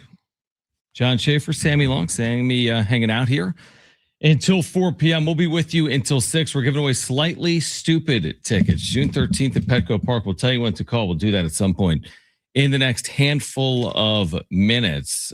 Again, opening day is Thursday. So we're broadcasting downtown on Thursday. Yeah, we're at Sidebar downtown. And we have kind of a special schedule for Thursday since it is opening day. You and Fletch are going to be on the air from 11 to 12:30, 11 a.m. till just past noon. So 90-minute kind of pre. And then I'll be on the air. Might have a guest or two with me over the course of those 90 minutes. From 12:30 to 2, which is about 45 minutes, 40 minutes of pregame, and 45 minutes or so in-game. That should be interesting. But that's our schedule. We're at Sidebar. It's kind of like an iHeart, corporate event, but we're going to be broadcasting outside. So if you're near the ballpark, if you're going to be outside, say hi, man. We'd love to see you. Yeah, we're down there from 11 to 2. 11 to 2. You're on from 11 to 12:30. I'm on from 12:30. Yeah, to come 2. by, say hi. We'd love to meet everybody. It's gonna be 80 degrees out. I mean, opening day in San Diego. Opening day in general is a great day. I mean, you could be a fan of any of the teams. You should still go. You might like the Rockies. You're still going. You're bringing your kids. It's opening day. Now, day 2, Tony Gwynn opening day. There's not as many people at Coors Field. There will be a lot of people, obviously, at Petco Park Friday night against Detroit. But there's just something special. People say this in a lot of places, like opening day in Cincinnati is special. Opening day in New York is special. I'm telling you, having been to a lot of these places, opening day in San Diego really is special. It is a unique spot to watch baseball with all the activity downtown, with the way they draw at Petco Park, with the traditional weather, which is always good this time of year. It's awesome. And I can't wait for Thursday. It's just so cool how, I mean, everyone obviously knows this, but where the park is, it's like, it really is like a party before and after the game because of all the bars down there and everything. It's like, people are, opening day really is kind of a national holiday. I remember living in Seattle and no one went to school because everyone was at the Mariner game, and same down here in San Diego. So opening day, one of the great days of the year and always fun. Even like, I know everyone's just celebrating baseball's back, but opening day, you get great pitcher matchups. Yes. Like it's just a super fun day. And obviously can't wait till Thursday. So remind me, the deal that Jackson Merrill signed with the Padres last year, I'm trying to look at the terms of that deal. It was what was deemed as a team-friendly deal, right? That contract that he signed? Well, yeah, wasn't it? What were the exact terms? It was like terms? an 8-year, I don't want to say, I thought it was like 125 million, but I think that could be wrong. Okay, so he got 9 for 135. Okay, right? 9 for 135. And now there's some options in there where he can get more than that. We said, man, that's really team-friendly. Listen to this. Pete Crow Armstrong and the Cubs are in agreement on a 6-year, $115 million deal. So that's more per year. It's less overall dollars. It's a lot more per year because 6 to 115 is roughly 20. 6 times 20 is 120. 9 into 135 is more like, man, I'm doing the math, 15-ish.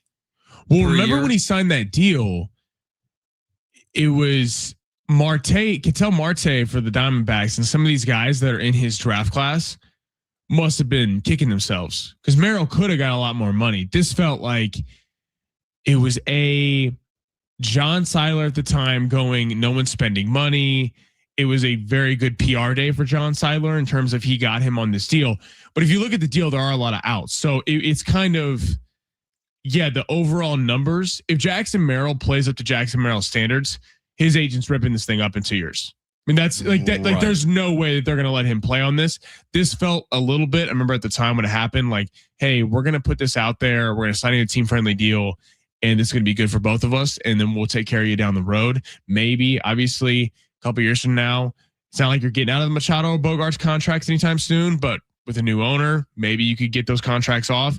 But I'm curious how long that actual contract lasts. Yeah, well, it's interesting because here's what's interesting about Pete Crow Armstrong's deal, and maybe Brent has a better feel for this than I do. His major league debut was he a rookie last year? I think technically was Pete Crow Armstrong a rookie by classification last year? I need to look it up. The reason I bring it up is he just signed a 6-year deal, but he still has 5 years on his deal before he was a free agent. So think about that. They're only extending him out 1 year. No, he wasn't a rookie last year. It was his second year. Yeah, because he would have won. Yeah. So he actually, okay. So they're actually extending it out a couple of years. But It's interesting how many young players in the current CBA get locked up on these long-term deals. It's kind of my point. Like we've seen a lot of examples of players not even get anywhere near free agency. And I guess it's a win-win. Like if you're Jackson Merrill, how do you say no to 135? Because what if something happens and you never have a chance at that? Now you're not getting 335. That's what's weird with baseball is that it's so you can go from being a great player to a really bad player pretty quicker than a lot of other sports. Absolutely. Where like you'll see in the NBA guys gradually decline, but baseball you can all of a sudden just not hit the side of a barn. Right. I mean, you can't hit. You go through. It's such a game of slumps. So I get where guys are so desperate to get their money, they just sign it. But it does feel like those contracts are a little bit undervalued. Now, PCA is such a star in Chicago, and he's just a star. Like his endorsement money is probably through the roof. But I am curious because baseball, usually if you wait, you get these. I'm surprised how many guys are willing to sign long-term deals. That's what shocks me, like these 9, 10, 11-year contracts and how many organizations are willing to give those kind of deals out. Because like the Padres are a prime example. They don't want Machado and Bogarts on these two deals.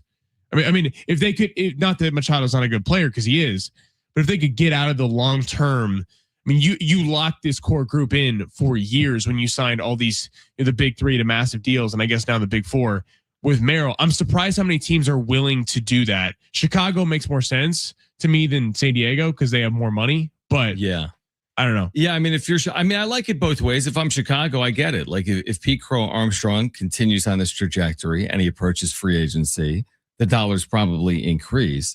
I get it both ways. It's just interesting for me to actually compare just Pete Crow Armstrong's deal to Jackson Merrill's deal because they're very similar in terms of like timing in their career. Young enough player. PCA is older than Merrill. So he broke through a little later than Merrill. And this locks him up, I think, through age 31 season, where Merrill's such a young kid that he's got, another 8 or so years on that deal, 9 years. He'll also be in his early 30s by the time that deal comes up. Well, to Sammy's question, the players are always going to sign these deals because baseball's got 100% guaranteed money. So, they'll sign a 14-year deal every time it's put down in front of them because, kind of like you were saying that, if you tear your Achilles and you never play again, guess who's still getting that check for the next 13 years? You are. So from a player standpoint, that's why they're always going to do that. From like team standpoints, it makes no sense to me.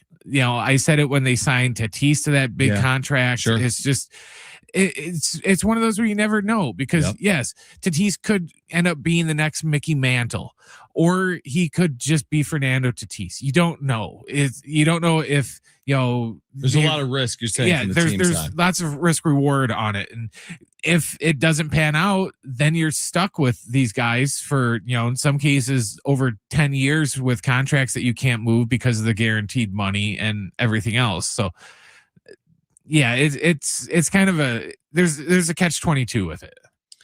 Call right now for Slightly Stupid tickets. Has nothing to do with what we're talking about, but it is a great giveaway.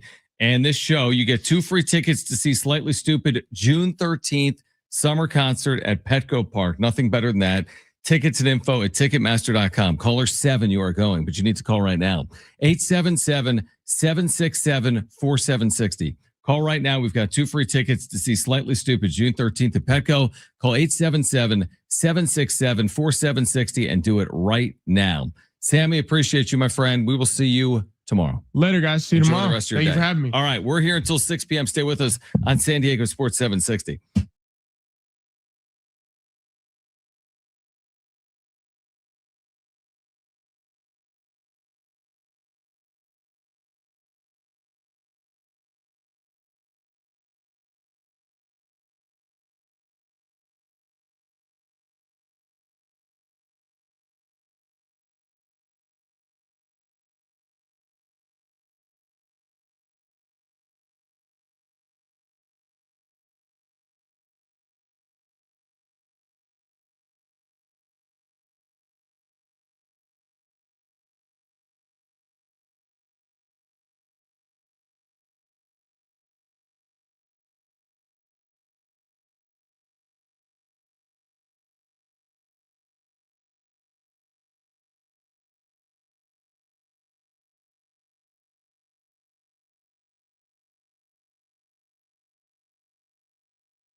This report is sponsored by Anderson Plumbing, Heating, and Air. The NBA Players Association is calling for a change to the 65-game rule. The rule states that players who don't play in at least 65 games in the regular season are ineligible for postseason awards, including MVP. Hall of Famer Frank Thomas has filed a civil lawsuit against the White Sox, Nike, and Fanatics over what he alleges is unauthorized use of his likeness on uniforms. The complaint stems from the team's sale of City Connect 2.0 jerseys last year with Thomas's name and number 35 on the front and back, alongside with trademarks and logos from Nike and the White Sox. And an NFL note, Joe Flacco agreed to a 1-year deal with the Bengals. Choosing the right home service company isn't just about fixing what's broken. It's about trusting who's in your home. That's why homeowners count on Anderson for friendly professional service that keeps everything running right. Visit AndersonPHA.com.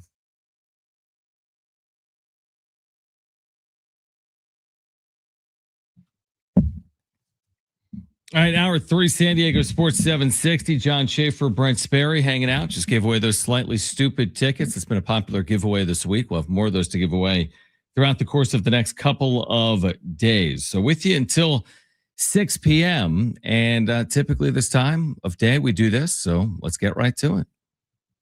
It's time for the wrap.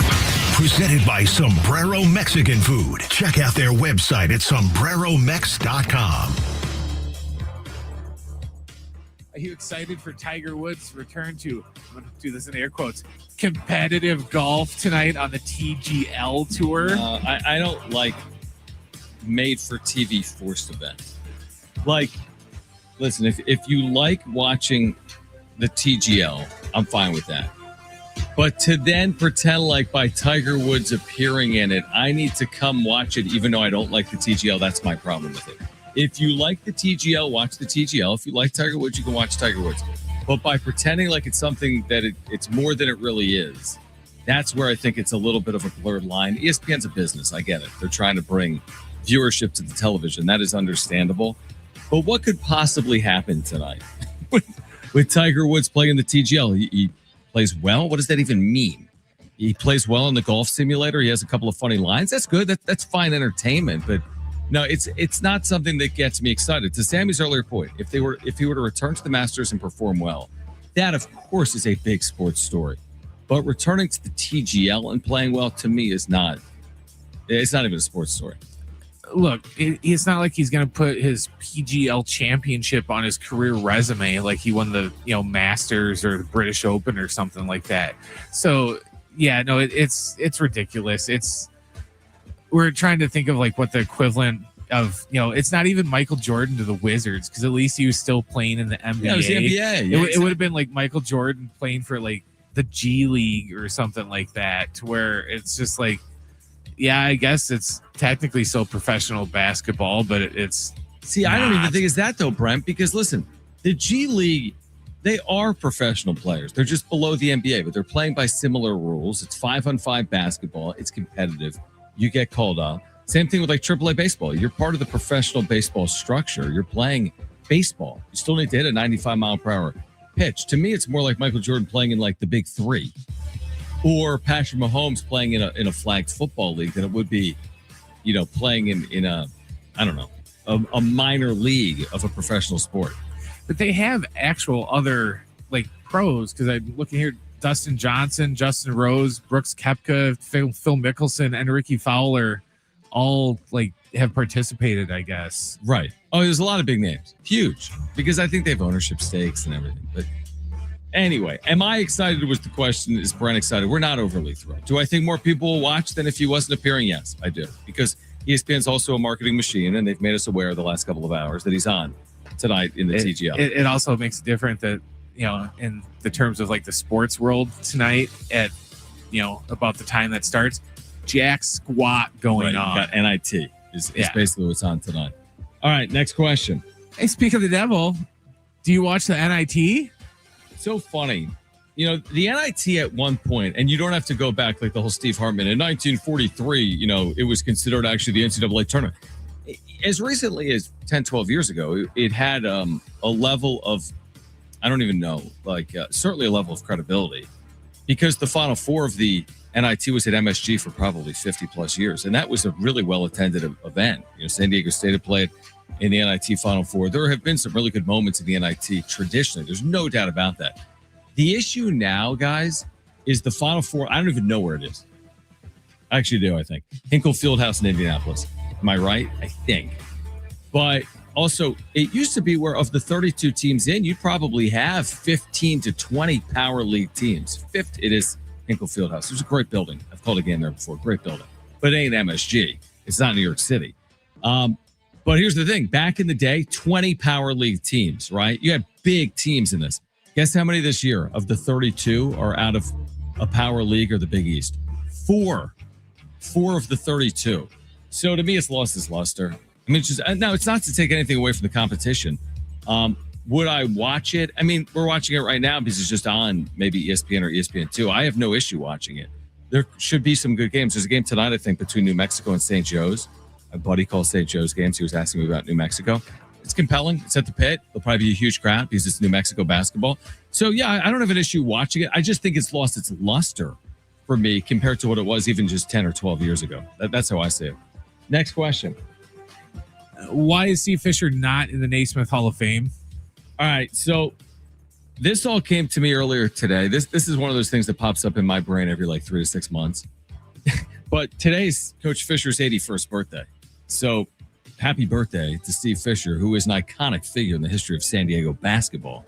Obviously with San Diego State, but I'm talking about the city. The fabric of basketball in the city is defined a lot by Steve Fisher's tenure.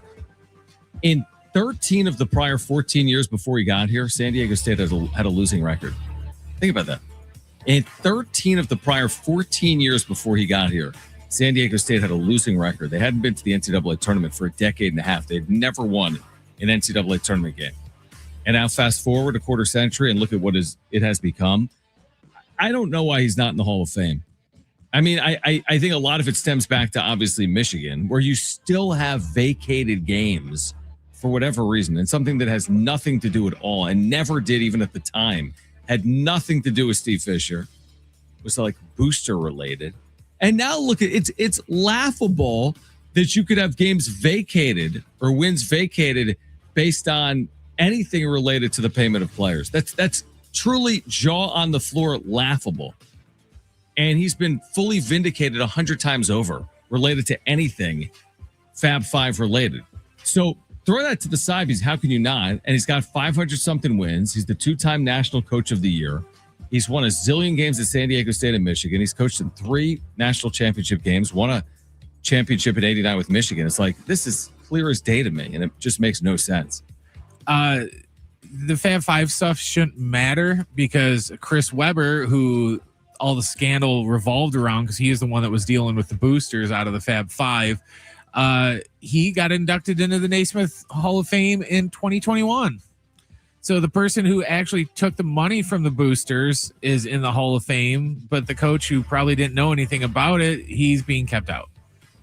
Yeah, and it's not like, I mean, I don't know the last time it was like adjudicated, as in the last time his case was brought to the Naismith Hall of Fame. But I'm telling you right now, he is worthy of inclusion. He's more than worthy of inclusion, Steve Fisher. You'd have to be foolish to try to tell the recent story, the modern story of men's college basketball, and not include Steve Fisher over the last 35 years. You can't go back to 1989 and tell the story. There's the 89 national championship. There's the timeout. There's all these tournament runs. There's the San Diego State, 180 with the program.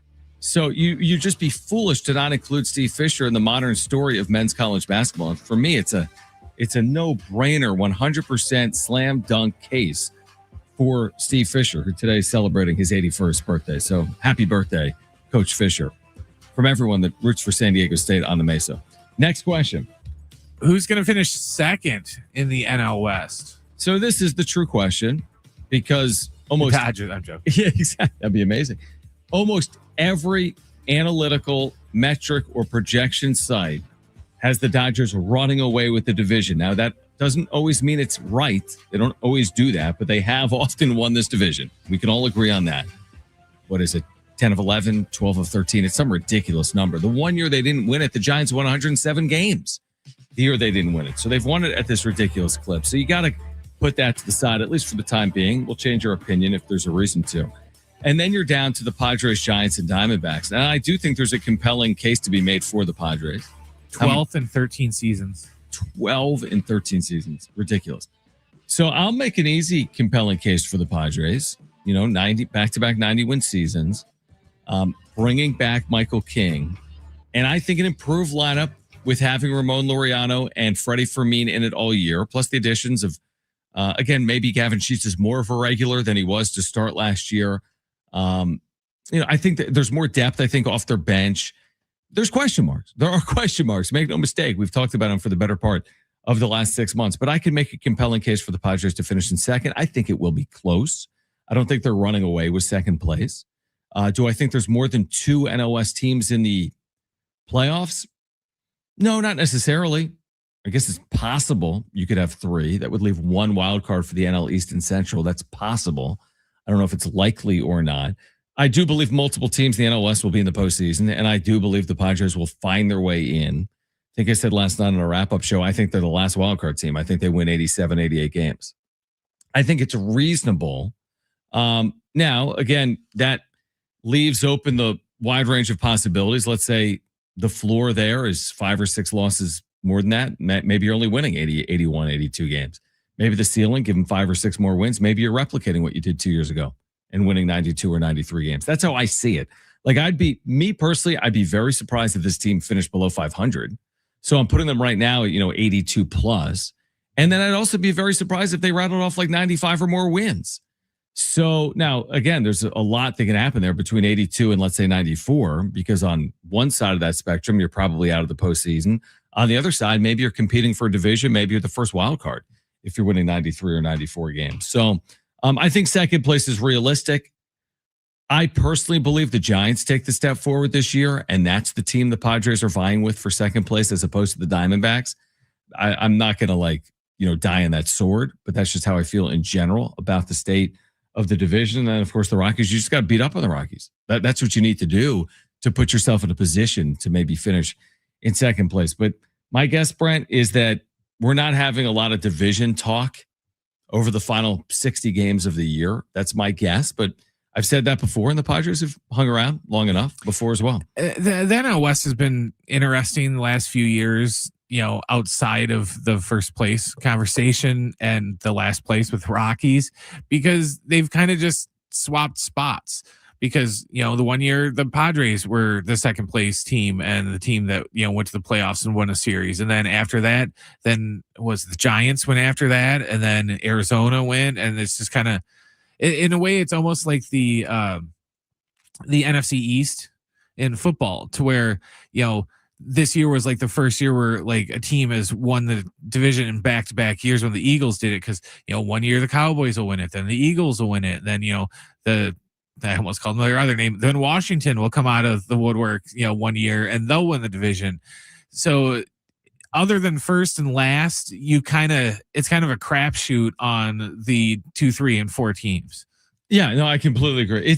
That's the crapshoot. The winning the division, it's for another day. As in, I would never, if I'm Craig Stammen or even a Padres fan, I'm not punting on it today. That's not my point. I'm just saying I'm not expecting it. Crazier things have happened. You look up at July 1st and you've played well for half a year and you're 50 and 32, and the Dodgers are as well. Great. Then the division is within reach. But let's have that conversation another day. It's a much more reasonable conversation to talk about making the playoffs or finishing in second place right now in the division. All right, we're going to get back to the news on the Mesa with BJ Davis officially entering the transfer portal. What does that mean for the Aztecs this offseason and moving forward? We'll discuss in greater detail coming up next on San Diego Sports 760. We're live on the iHeartRadio app.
All right, San Diego Sports 760.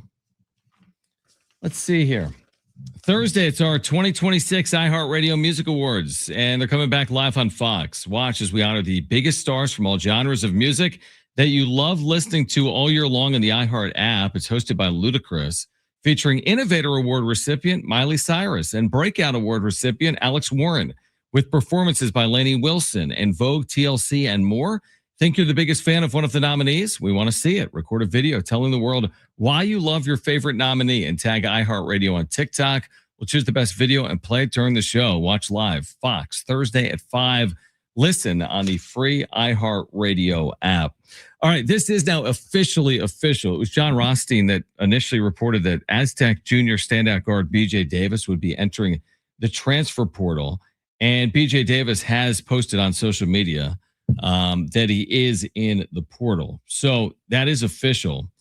And again, it's, on one hand, it's an interesting spot to be in as a fan or a media member, or in my role, calling Aztec games. And let me explain why. That I don't like when a player from the team that you cover or are a fan of, you immediately discount when they go in the portal. That is not the point. Like, we should appreciate BJ Davis's play as an Aztec. Guy was awesome this year. Like, how many big moments did he have? End of overtime against Boise State down 3. Clutch 3-point jumper to extend the game that they would win. 2 seconds left against New Mexico in the Mountain West semifinals. Who hit the driving layup to give them a lead in a game they eventually won by 2 points? Right? That was BJ Davis. And there are other moments in there. What am I missing? He had 30 against UNLV on senior night as a junior. He scored 30. He played, he outplayed Dre Gibbs Lawhorn. He's like the best scorer in America for UNLV. I don't want to discount anything that BJ Davis accomplished, but I also want to recognize that there is a broader ecosystem that's playing out that presents itself each and every offseason that we hone so closely in on San Diego State. We don't have our antennas up for what's going on elsewhere in college basketball. Trust me when I say this. Every single every single team in America will lose players to the portal. And a number of teams will lose really good players to the portal. And the teams that aren't losing really good players to the portal, you know where they're losing them to? The NBA. That will include Duke, Kentucky, and Kansas. They will have players with eligibility. They will lose to professional basketball. They can also lose players to other programs via NIL and rev share through the portal. So it's just the nature of the beast. It's not to say, well, every player is replaceable. That is not the point. But if there's a program I trust to replace its talent, it's San Diego State. They have a system that has proven to be successful through times and eras and portals and NIL and rev share. It's defense first. It's the type of player that they bring in. It's the team over the individual, right? It's all the things that we've said for oh so long. Am I sitting here telling you it's going to be easy to reach another national championship game? No. But guess what I would have told you before the Aztecs ever reached a national championship game? It won't be easy to get to one. But some of that in a one-off tournament is unpredictable. I'm not denying that it's hard to keep up with the Joneses in college athletics. But you also shouldn't deny it was hard to keep up with the Joneses in 1986. Because guess what? Kentucky and Kansas still existed in 1986. And Ohio State football was still Ohio State football in 1991. Now there's just different dynamics at play. And you could say that a portion of the sport is getting squeezed. But trust me when I tell you that in the NIL era, San Diego State's going to be more than fine. They've been in the tournament since NIL existed. They made a Sweet 16 2 years ago. They made the tournament last year. And this year they were one of the first teams out. So, yeah, do you want to lose BJ Davis? No. Did you want to lose Lamont Butler? Obviously not. But again, there's dynamics at play that go well beyond San Diego State, and you have to trust in their ability to put a team together that can get back to NCAA tournaments, because that's what they've done and will continue to do. Well, you have to remember too that just because he entered the portal doesn't mean that he's leaving. That's a good point. Because if I remember correctly, Magoon entered the portal and he stayed. Great call. So, absolutely right. I mean, nobody knows. Everyone pretends like they know. Like this is just a sign of things to come. Everyone's going to be in the portal. Okay. I mean, you can say that. Anyone can say that. And you may be proven right by dumb luck, or you might be proven wrong because also by dumb luck, right? Because nobody has any clue. And the thing is, the system supports players entering the portal. Why? They enter the portal, they maximize their value. Then they get offers. Their agents talk to other programs. Even if they come back, they probably come back at a higher rate, for example.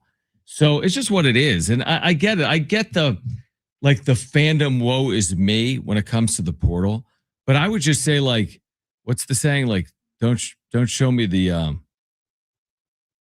I don't know. Don't show me how the sausage is made. Show me the sausage. Like, just look up in 4 weeks when the portals close, and let's see what San Diego State looks like. But to react to every single coming and going and pretending like every player that leaves is the end of the world and every addition makes them a national championship contender is foolish. It's like looking at a baseball or your favorite professional sports team's offseason and judging it all on one move. I mean, that one move is maybe one of a series of moves.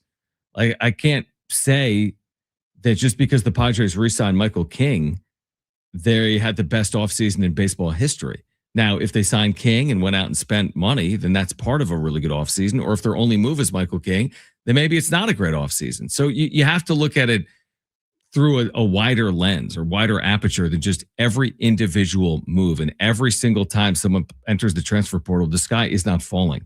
Trust me. And for whatever reason, people always revert there. Oh, he's in the portal.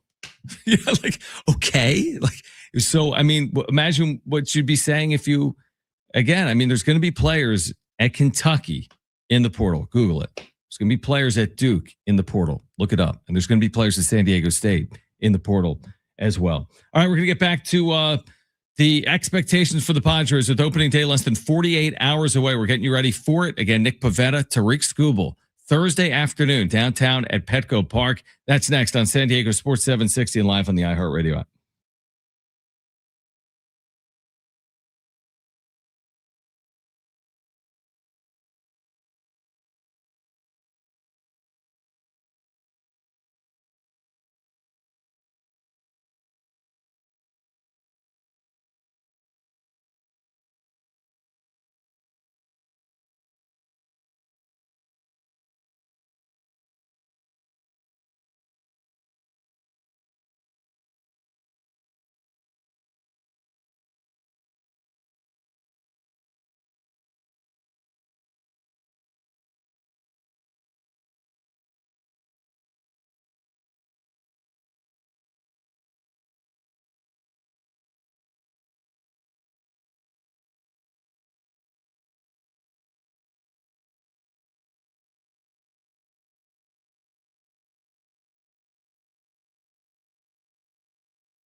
This report is sponsored by Text Now. The NBA Players Association is calling for a change to the 65-game rule. The rule states that players who did not play in at least 65 games in the regular season are ineligible for postseason awards, including MVP. Hall of Famer Frank Thomas has filed a civil lawsuit against the White Sox, Nike, and Fanatics over what he says is unauthorized use of his likeness on uniforms. The complaint stems from the team's sale of City Connect 2.0 jerseys last season, with Thomas's number 35 on the front and his name N35 on the back. Other wireless carriers tell you when to pay. Text Now asks, what do you need? It's app-first phone service without commitments, credit checks, or a carrier attitude. Built for people who stopped asking for permission. Download today.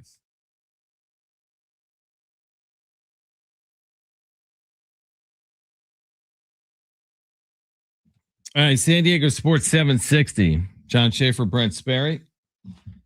We do want to remind you that San Diego Sports 760 congratulates all our winners. And iHeartRadio's Thank a Teacher, powered by Donors Choose. And there is still time to donate to a classroom project, and your donation will be matched by Donors Choose. You can go to iHeartRadio.com/teachers. You know, hasn't it felt, it has to me, when it comes to the baseball offseason, which is over tomorrow when the Giants play the Yankees, but more officially over on Thursday when the Padres, return to play. It has felt so long to me. Now there's a factor of play. My co-host left in the offseason, so it's been a long offseason, obviously. But you got to remember the Padres season. Yeah, they made the playoffs, but their season ended October 2nd. Like their October baseball was 36 hours. 30 hours. They were done. They were done game 3. Now it wasn't game 2, but they were done game 3. And it was so disappointing in real time, and you're thinking to yourself, oh my gosh, you got to wait a whole nother year to get back into this position, potentially just to put yourself in a position to be back in the postseason. You got to wait a whole nother year. Well, we've checked off 6 of those months because that's the last time we saw the Padres play, October 2nd. That's a long time ago, right? I mean, that is basically 6 months. We're a week shy of 6 months, and now it all begins again. And you have to prepare yourself. Like somebody said in the chat, and I agree, like I'm done with the talking. I'm just ready for the games. We have to all mentally prepare ourselves for what we're about to experience. Okay? This is Padres baseball. There are no straight lines here. They don't start 14-3 and win 105 games because they started 14-3 last year and they struggled to get to 90. This is going to be the true grind. Is what you're about to walk yourself into as a fan, would be my guess. And there's nothing wrong with that. Dive in deep. All right. Like don't dip your toe in here. Dive in, but just be prepared for what you're going to be facing, which is a challenge. Like some of the advantages they've had over the years. When Peter Seidler owned this team and they were top 3 in payroll, that advantage is done. All right. Now they still are going to field a team with, top 10 type payroll. To their credit. So they can win based on their payroll, but they don't have the same advantages they enjoyed 4 or 5 years ago. The roster is a good roster that's capable of making the postseason, but you got to remember some of its core pieces are not spring chickens per Craig Stammen, the manager, including Manny Machado. So that's okay. You can rely more on Fernando Tatis Jr. and Jackson Merrill and more Nick Pivetta than Joe Musgrove. All that is okay. I just kind of want to prepare people for that, though, that Machado, Bogarts, obviously the days of Darvish are done. The days of Musgrove, what you once saw, might be tabled at least for the moment as he recovers from Tommy John. You got a bullpen that has to preserve every lead it's given. Not literally. There's going to be a game they lose at the lead. Okay, but you got to be really, really good. That's the difference between good and great, or average and good. Is going to be your elite bullpen, hopefully. But that's what we're walking into this like tightrope act. Is my point. You're not walking into some coronation. Wake me in October. They're going to trust me. They're there. That's not what we're walking into. It's just not. Now we're also not walking into the A's of 2022 or the Rockies of 2024 and 2025, thankfully. So you got good pieces, good team. And now can you go from good to better than that? Like, how do you outperform what played out last year in October? And well, first of all, you got to get there. And again, that's easier said than done. And when you do get there, I don't want to be talking about the 28th best offense in baseball with the third fewest home runs in the sport and how they can't hit in the postseason. Now, I'll likely be talking about how they haven't hit in the postseason the last 2 years, regardless of what they do, until they do it. So that even if they are 11th in baseball in home runs and, or 10th in slug and 9th in on base, that would be amazing if they're able to do something like that. I still would probably be delicately walking into that wild card series if they don't win the division and saying, well, listen, they did do it over the course of the regular season. Now, can they translate it to October in a short series where everything is maximized? But again, you got to get there first, and there are going to be so many twists and turns. That's what we're in store for over the next 162 games. I'd want it no other way, truthfully. I mean, I kind of enjoy it being, I don't know what the right word is, but like the fact that it's not easy. Like some organizations have it easy. Would I kick it out of bed? No. Would I prefer that the Padres won the last 2 World Series? Yes. But like the Padres are not the organization to like rest starting pitchers in the regular season because you're like putting your rotation in position to be good in 3 months. It's such an odd way to do things. Now the Dodgers, to their credit, have built up the depth and have the dollars where they can do that. It also helps when you have a 20-game lead in the last 2 months of the season. You can experiment a little bit with that stuff. I mean, that is true. And, last year it was close-ish for a while. I want to say August 1st, the Padres actually led in the division. Then Michael King won in the IL. I haven't even mentioned the IL. Again, I thought the Dodgers last year had 1 million players on the IL. Ultimately, they overcame it. The Padres, like that's the other thing you have to prepare for. You're going to lose significant contributors to IL stints, and then your margins, get thinner and thinner and thinner. And then we don't even know what happens when it comes to your system. Can that produce something that can be beneficial in the regular system or at the trade deadline? Can you go back to the well again at the trade deadline and go back to your system and say, look, we found another 3 of the top 75 prospects in baseball, and trust us, they're really good. And will you part ways with your top starter or top slugger for these 2 players that are, in single A right now in Lake Elsinore? So my point is this: I'm excited, but I'm excited with like a level of like tempered expectations heading into it, right? Like I'm not going into it saying everything's going to be perfect and this is going to be the year they break through. I hope it happens. That's the amazing thing about sports. You don't typically go into the year being like, this is our year, and then it is your year. That does happen. You have an LA Dodgers situation, but there's also a number of examples of teams going into a year saying, maybe, and then all of a sudden they put it all together. And that's what I'm hopeful for. I'm hopeful Craig Stam is the right manager. I know AJ Preller is capable of putting together a roster that can get to the postseason because we've seen it with our own 2 eyes. And then I'm hopeful that, players like Tatis, Machado, Merrill are maximized, that this is the year that it comes together to a better extent than years past, because we've had these starts and stops. 2022, they're in the NLCS. 2023, they're out. 2024, they're back in. 2024, they're back in. They lose. I mean, it was just a heartbreaking. You could have argued they were as good as any team in baseball, honestly, when they were playing the Dodgers in that 5-game series, and then their bats went silent. We don't need to rehash that. And then last year, I mean, who really thought the Padres were a World Series contender entering the postseason? Nobody. Like in your heart of hearts, you didn't think it. Again, crazier things have happened in sports because they are sports, but you didn't really think that in your heart of hearts they were winning a World Series. So what would change my tune on the Padres if they make the postseason this year in terms of me saying, hey, they have a legitimate shot to surprise people or break through? After all this conversation, it's going to center around they have to have a better offense than they had last year. They just have to. It is a prerequisite, and they'll need a level of health with their rotation come October. Doesn't have to be perfect. I would love to be singing the praises of Musgrove a lot more 5 months from now than right now. Like you have time potentially if you get into the postseason. Imagine Musgrove looking like himself in September. That would give you hope. Imagine King looking like himself in September. That would give you hope. Imagine Pivetta pitching like he pitched last year in September. That would give you hope. So that's, for me, the difference. I mean, shoot, they didn't have starters for 3 games last year. By game 3, they started Yu Darvish. He will never pitch again. His last outing is his last outing of his career.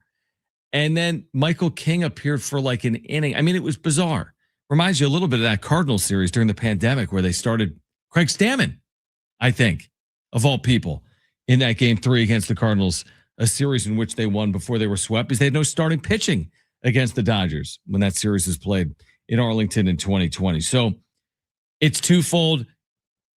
If you can have the good fortune of health at the right time, and you have Pivetta and King and Musgrove, and if your offense looks hopefully a good amount better, not just better, but a good amount better than it did last year in the regular season, then I'll be a believer come October. This past October, it was tepid belief. It was like dipping your toe in belief. It was hope and optimism, but it wasn't anything beyond that. I'll feel stronger about it if they get the benefit of good health and this offense just kind of returns to the mean. I don't know if it's returns to form or not, but it is better and hopefully drastically better than it was again in 2025. So it all starts Thursday. And if they trail 1-0 in the top of the first inning, forget everything I said because it's been a fun year if that's what happens on Thursday against Tariq Skubal, but it's a hell of a matchup. Tariq Skubal and his Cy Youngs, Nick Pivetta and his sub-3 ERA, 40,000 plus. Great weather, great series. Two teams that could be in the postseason. Who knows?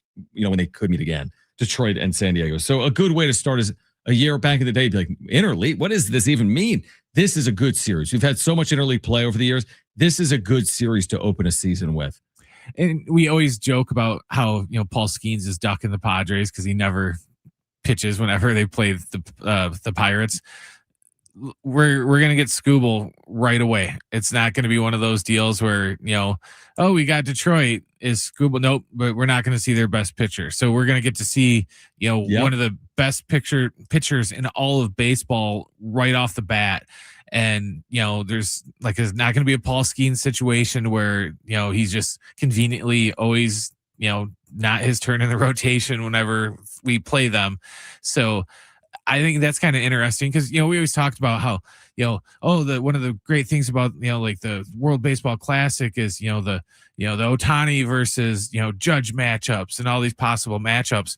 Well, right on day one, we're gonna get Skubal versus Tatis. We're gonna get Skubal versus Machado, and so right off the bat. So that's something else to be excited for. Can't wait to be downtown this Thursday. Again, 1:10 is the start for the Padres and the Tigers. All right, we'll continue that conversation here until 6 p.m. Our text line is open, by the way. We'll get to some of that as well. 70470, start it with the word team. Again, 70470, start it with the word team here until 6 p.m. on San Diego Sports 760 and live on the iHeartRadio app.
All right, San Diego Sports 760. Again, our text line is open 70470. Start it with the word team.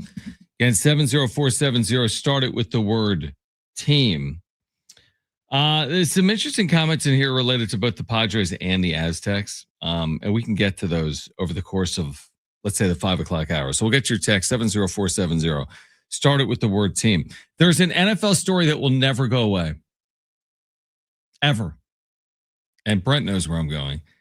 You know where I'm going, right? Aaron Rodgers. It will never go away. Like Mike McCarthy says, Aaron Rodgers reunion would be a great story, the reunion with the Steelers. But here's the reason I say it like this. It's now March, like baseball starts tomorrow, right?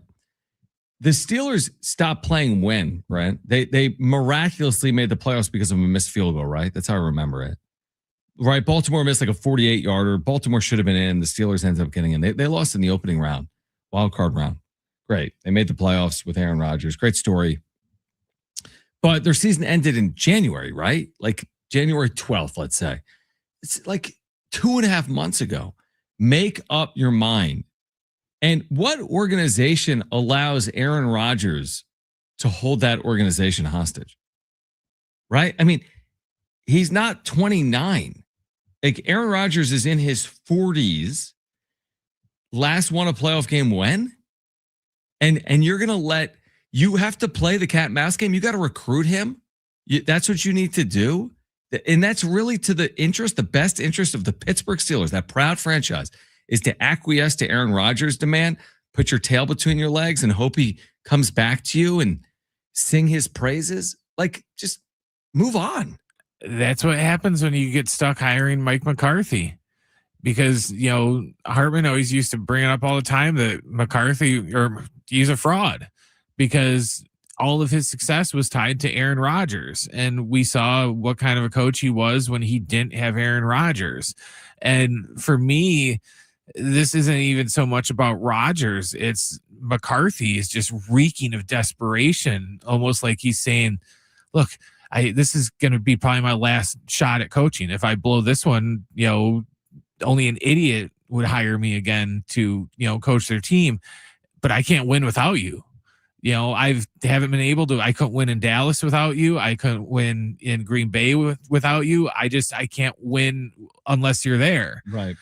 So, and look, their training camp won't start until mid-July. Yeah, no, there's time. And even if Rodgers does come back, he's not going to come back until mid-August, because he didn't go to training camp when he was in his 20s. He's sure as hell isn't going to go down in his 40s. Yeah. So for me, I think it reeks more of just desperation. And the kids would say that he's simping for Aaron Rodgers. About there's other options out there. We talked about this before. The options are thinning out because Kyler Murray's not available anymore, and some of these other options that we said previously were, in our opinion, better than Rodgers. They're still there. Right. So I don't know why he's sitting there acting like, oh man, if Aaron doesn't come and quarterback this team, we're going to be stuck with some junior college dropout that we're just going to have to sign, because otherwise our punter will be the quarterback. I mean, doesn't it go back to the point we've made, Brent, before as well? Like, do you want to just be a middling franchise? And I think the Steelers are way too proud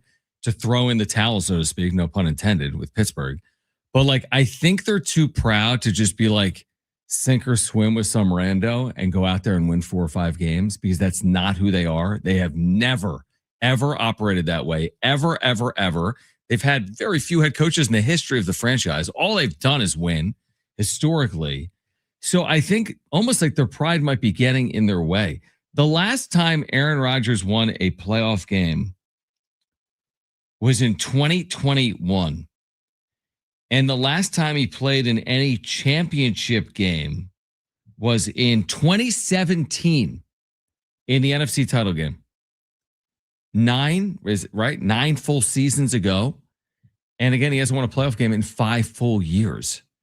So it's just, I get it. It's like, is it better than other options? Yeah, sure. I mean, it's still Aaron Rodgers. And yeah, they won 9 games last year and they navigated their way into the postseason, but it wasn't solely because of the arm of Aaron Rodgers. We all watched the way that thing played out. Like, It wasn't like he single-handedly led them to the promised land, and it was this unbelievable ending. So it's just funny how sometimes we remember past performance and we want that to translate for forever.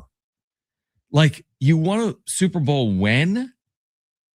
2011. It's great. Great accomplishment. It is.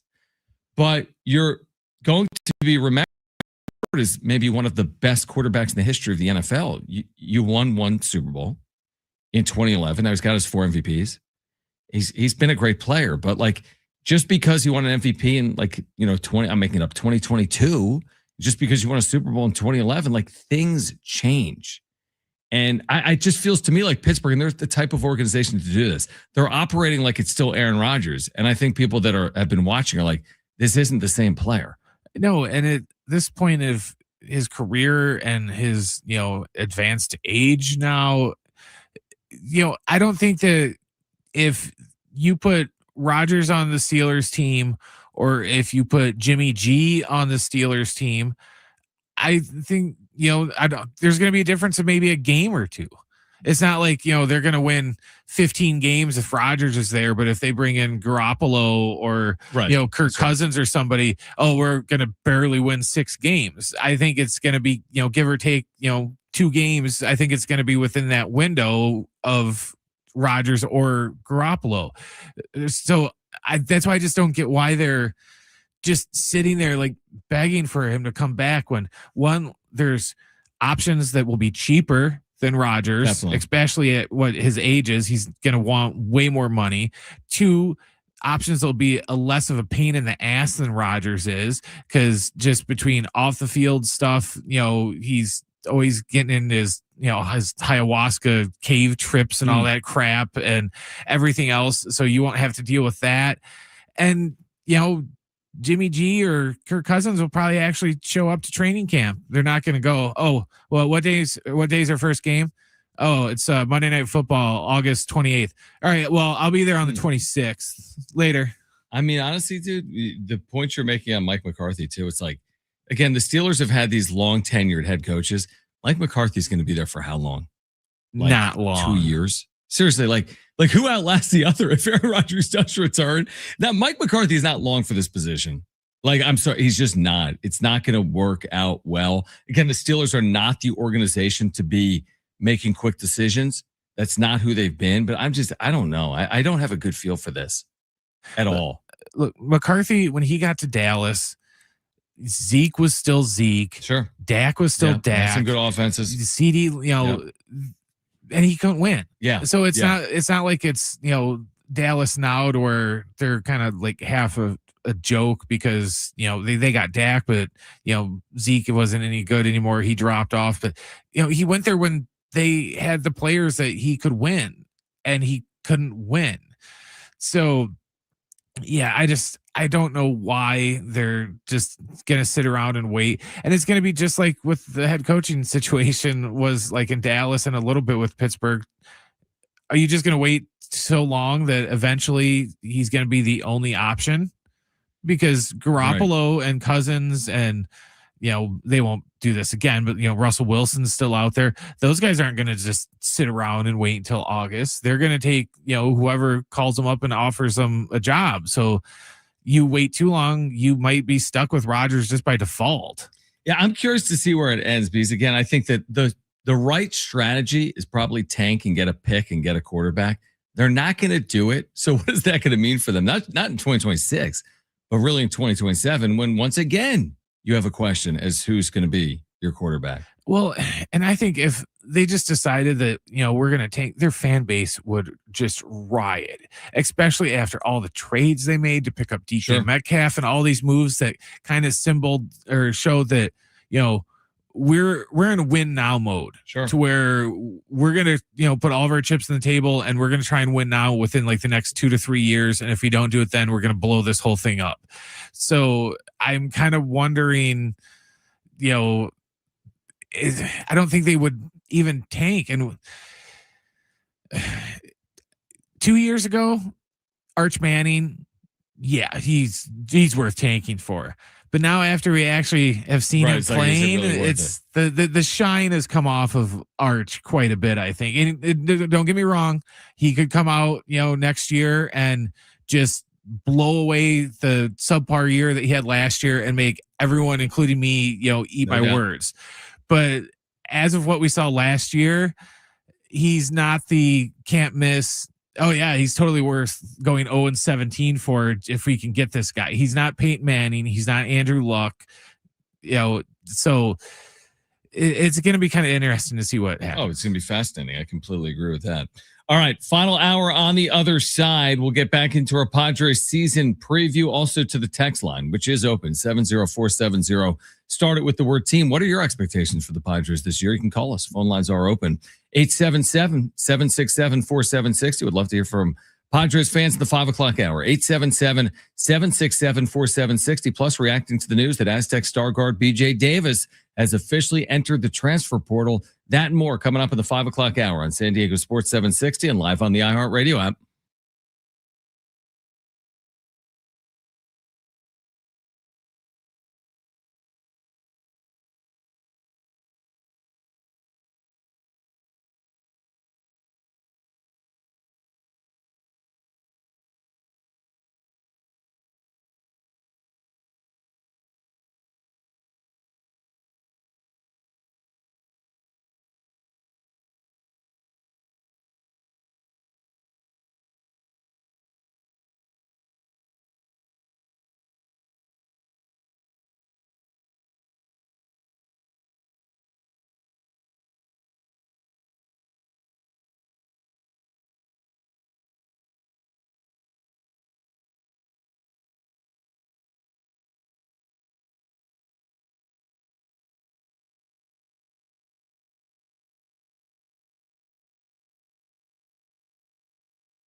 This report is sponsored by the Port of San Diego and their public parks.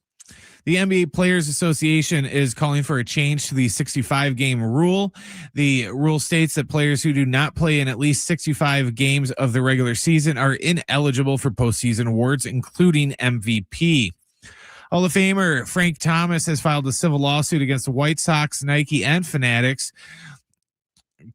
His complaint stems from the team's use of their City Connect 2.0 jerseys last season that had Thomas's name and number 35 on the back and front of the jerseys. Thomas is suing for unauthorized use of his likeness on the uniforms. And a quick NFL note, Joe Flacco, at 41 years of age, has signed a 1-year deal with the Bengals. Just a reminder, the Port of San Diego, from the Port of San Diego, take care of yourself. Go outside, connect with nature at one of their 23 public parks along the San Diego Bay waterfront. Get the full list at portofsandiego.org.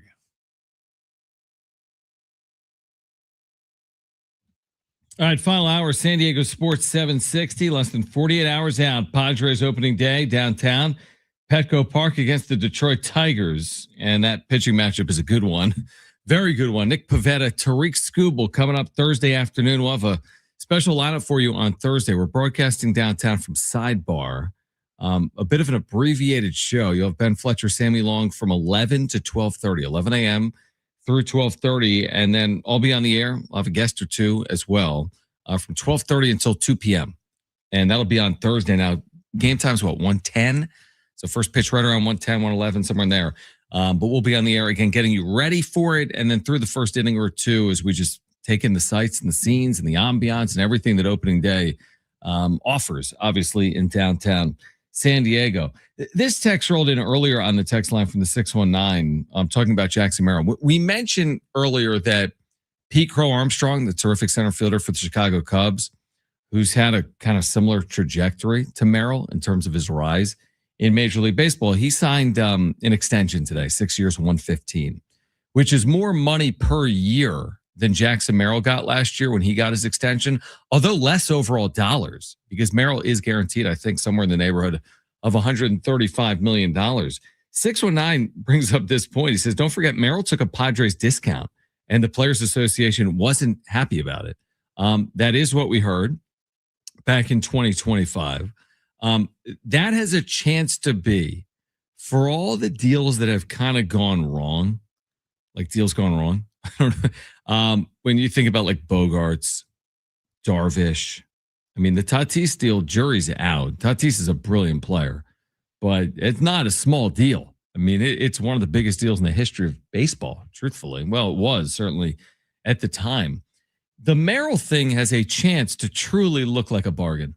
Like truly, by all definitions, look like a bargain. Now, some of that is on his play, but this is a player that when it's all said and done, he might be the player that becomes like the face of this team. Now, again, he's got a long way to go to get there. I wouldn't say that based on what he did last year. He had 264 with 16 home runs and missed a lot of time, right? Had multiple injuries that he dealt with last year. Now, he stayed on the field. It's not like he missed most of the year. He played 115 games. And in those 115 games, again, he hit 264 with a 774 OPS, 16 home runs, 67 RBIs. Even that, which again was not what he did as a rookie. I thought his rookie year was better than that. Even that, if he was healthy and played 155 games, you're hitting your 22 home runs. You're driving in 90. It's not a bad year. It's not a face of the franchise year either. You go back to 2024 as a rookie, the kid hit 292 and had an 826 OPS. He had 24 home runs and drove a 90. That was the numbers I just told you. I'm like, yeah. So I still think the ceiling on Merrill, and we might be far off because he's only 22. I think the ceiling on Merrill, someone correct me if you think I'm wrong. I think the ceiling on Merrill is a 300 hitter with 30 home runs and 100 RBIs. I think that's the player he's capable of being. He's not far off. And some might say you're underselling him. Now, hitting more than 30 home runs in today's baseball is not easy. There's not a ton of guys hitting 40 home runs, for example. This is not the steroid era. And look at his build. He is not some guy that he hits for power because of how good of a for average hitter he is, if that makes sense. He's just got a smooth swing. So it just comes naturally, his power. But I think the upside on Jackson Merrill is one of the best center fielders in the game. You could argue he's already there. Now, again, didn't have the perfect sophomore season, but let's see how he rebounds in his third year. But don't you think that's fair that he could hit for average, which is around 300. He could hit for power, which is around 30, and he can drive in 100 because he's driven in 90 already. Yeah, he can totally do that. And, we're going to find out this year if, last year was just a case of, the sophomore slump, and it's something that he'll work out of. I have faith that he'll work out of it because, his work ethic is just amazing. I remember his rookie year, everyone was just not baffled, but everyone was just like amazed at how, the ballpark wouldn't even be technically open for anybody yet. Right. And he would be sitting there waiting for like security to get there to open the gate so he could go in and, take batting practice at 5 a.m. and stuff like that. And, he's a, first one there, last guy to leave type of a thing. And for a young player, especially a young player that he got paid already, right. You see this a lot in sports where, they got that work ethic until they get that first big check and they know that they got those checks coming in for the next, 8 or 10 years, and they kind of get lazy. So I don't think I think he's going to be, itching to prove that last year was just a case of the sophomore slump and that's not a trend of things to come, that the first year is more closer to be the trend of what's to come opposed to last year. And here's what I like most about him, Brett. It's that the true trait of like, and again, it's a little cliche, like gamer or winner, but that's who he's always been in terms of how he represents himself. Like, how many times have you heard this dude already in 2 years in the clubhouse? He'll go like 2 for 3 and be like, doesn't matter, we didn't win. Or like, I went 0 for 4, but it's all good because Darvish went 6 and we won. I'm making it up, right? Like, I do like that. And I think it's a special quality with a young player. Oftentimes when you're young, you're just trying to stick, just trying to fit in. You're just trying to be like among the group. Like, he's already possessing leadership qualities in his early 20s. Way easier said than done. And he's also expressing a desire to put winning above everything else. Again, way easier said than done with a young player breaking into the major leagues. So, like, I'm super high on Jackson Merrill to the point that if he doesn't surpass 2024, for me, that's disappointing this year. Like, that would be disappointing to me if we get to the offseason. We're like, it was a fine year, good player, but, we didn't get everything that we saw that first year. We got some of it, but remember the start he had last year. Now, again, he was kind of sidetracked by injury. I forget exactly what it was. Was it a hamstring in Chicago? He stole a base, but 10 games into the year, the dude was on fire. He had hit like 4 home runs and driven in 10. They got off to that 14-3 start. I don't know what it was through 10 games. Now they're 7-3, 8-2, 9-1, whatever they are. I mean, they were playing awesome, and he was the centerpiece of that. And I remember thinking in that exact moment, like, this guy is a stud of studs. And then we didn't see, that necessarily from there on out because of the injury. It was a hamstring strain. It was a hamstring. That's right. And I want to say last year, and just last year, he had early April, he had a hamstring strain. Mid-June, he had a concussion, and then he had a ankle sprain / bone bruise in August. And remember last year, and here's a guy, by the way, that plays great defense, right? An important position, can really run, but the hamstring 10 days in, they had like Merrill rules. He stole 1 base last year. And my assumption is it happened in the first 10 days of the season. Like, I don't know if it was that day in Chicago, if he was safe or out. I don't remember. I remember I was in Palm Springs doing a show, around a 4-hour show, and I forgot to plug in the equipment to the router that was right next to me, and my connectivity sucked for 4 straight hours. Yeah, I remember that. That's what I remember about that show. And the Padres, again, were like 7-0 or like 8-1 when they were playing that week. Everything was great. And then often what happened last year was every time things were too good, that happened. You get the Merrill extension and the awesome 10 games, he goes on the IL. You end up in first place, you get Michael King back, he goes on the IL. It's like things were too good a couple of times last year, and they came back to earth. But yeah, I mean, Merrill, it's like we spent so much time. How many times have we talked about Pivetta and King and the back of the rotation and Mason Miller and Fernando Tatis Jr. and Manny Machado? We haven't spent as much time on Jackson Merrill. I mean, we've definitely talked about him, but I don't know how many times we've spent just 10 minutes saying, here is a player that at his best is the leader of your franchise moving forward. Like the true captain leader. And I don't know if it's this year. I think it's possible he emerges as that player, by the way, as soon as this year. You've got a 33-year-old Manny Machado. It's not impossible to imagine Merrill matching Manny in terms of his on-field accomplishments this year. Look, I said about maybe a month or two ago that I think Manny would love that. Right. Because I think that he just takes on the responsibility because he just feels like he has to. But I feel like he is waiting for, Tatis to step up and take a larger leadership role as he gets older. I think that he's going to welcome Jackson, taking a larger leadership role as he's older, because, we like to make fun of, Manny about, being kind of testy sometimes with some of the questions he gets from the media. But sometimes I think he gets kind of, he gets like that because he gets all those questions by default because he's the de facto leader of the team. And that if we get some more leaders that step up on the team, that maybe he won't be the only one that gets asked, hey, how come you're not hitting? We're not asking everybody that. We're asking you because we consider you the leader of the team, to where maybe, in the future, they're going to just start asking Tatis and Jackson that. And then, Manny might mellow out a little bit because he won't have to feel the brunt of all the questions whenever things are going wrong. Because, he doesn't have these instances when things are going well. He's, happy smiles, Manny when they're winning, but when they struggle, then he's bears a burden of having to field all these questions. Yeah. And to that end, for our texters or, anyone that wants to weigh in on the phone lines, who do you think is going to be the leader of the Padres at the end of 2026?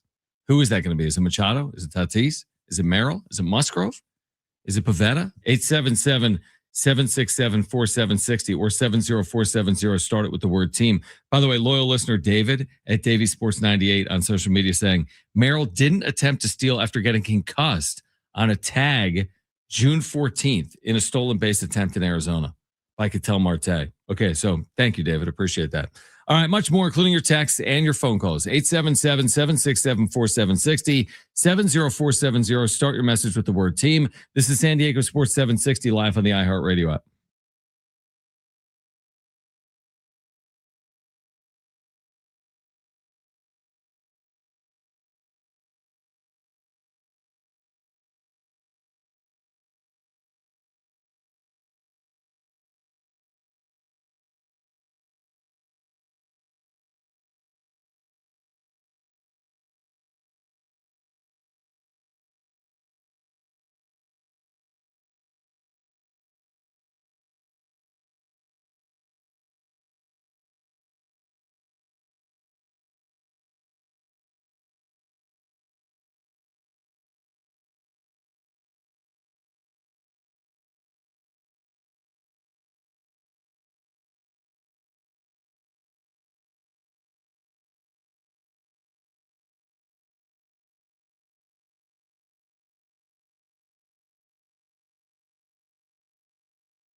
All right, San Diego Sports 760.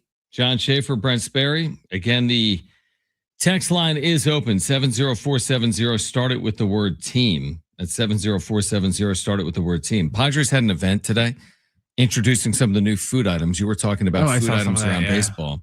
We can get into that maybe a little later on, in the final segment of the show. But they also had a video of the Savannah Bananas were in town. Yes, over the weekend. Yeah. So of course they had the Savannah Bananas taste testing the banana pudding that blew up and got famous last year. Yeah. So okay, so they have new food items. We can get into that between now and the opener on Thursday. But what I was going to say is they invited the media to attend and taste test.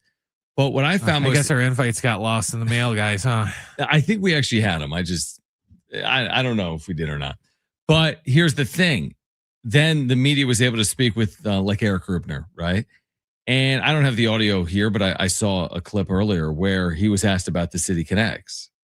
Like, hey, is it true what we're seeing leaked online? I hope not. And he wouldn't confirm or deny. He was very playful with it. He didn't like shoot it down.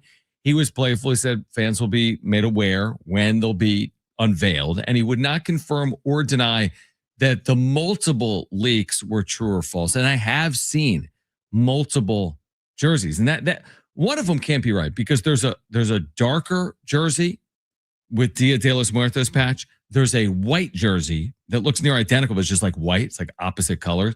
Also, the Dia de los Muertos patch. I don't think there's any team in baseball with multiple City Connect jerseys. I could be wrong. No. Yeah, so I don't think we're getting to.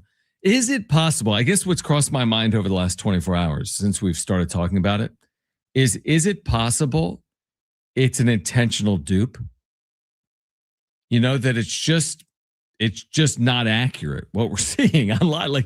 Like almost maybe the Padres even are in on it, and it's just inaccurate to take people off the scent. It's a way to temper people's expectations. True.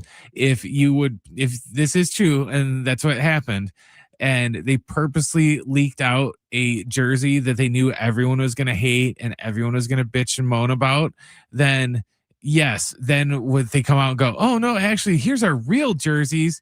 People like us will go, oh, okay, thank God. They're not going to go with what they just did. So even if, say the jerseys they end up going with, if they just would have shown, oh, here's those jerseys, we might go, really? But if they compare them to an ugly jersey and go, well, at least it's not that, right? Then we might be more on board. I mean, I'm kind of like, I'd be very impressed if the Padres, with their blessing, took fans off the scent, so to speak, and kind of were cool with this leak that is inaccurate.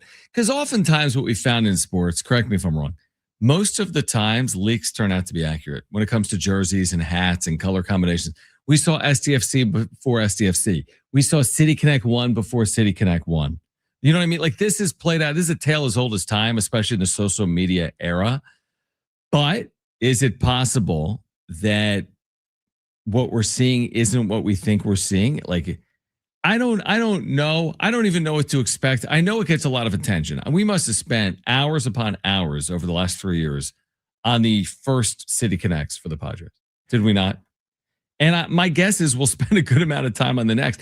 I always thought the next one would be better than the first ones because I wasn't overly impressed with the first ones. Now, again, to the credit of the Padres, they sold a ton of those things over the last 3 years, an incredible amount of City Connect merch. So I guess it had a level of popularity. I always thought it was a low bar to cross in terms of improving on that look.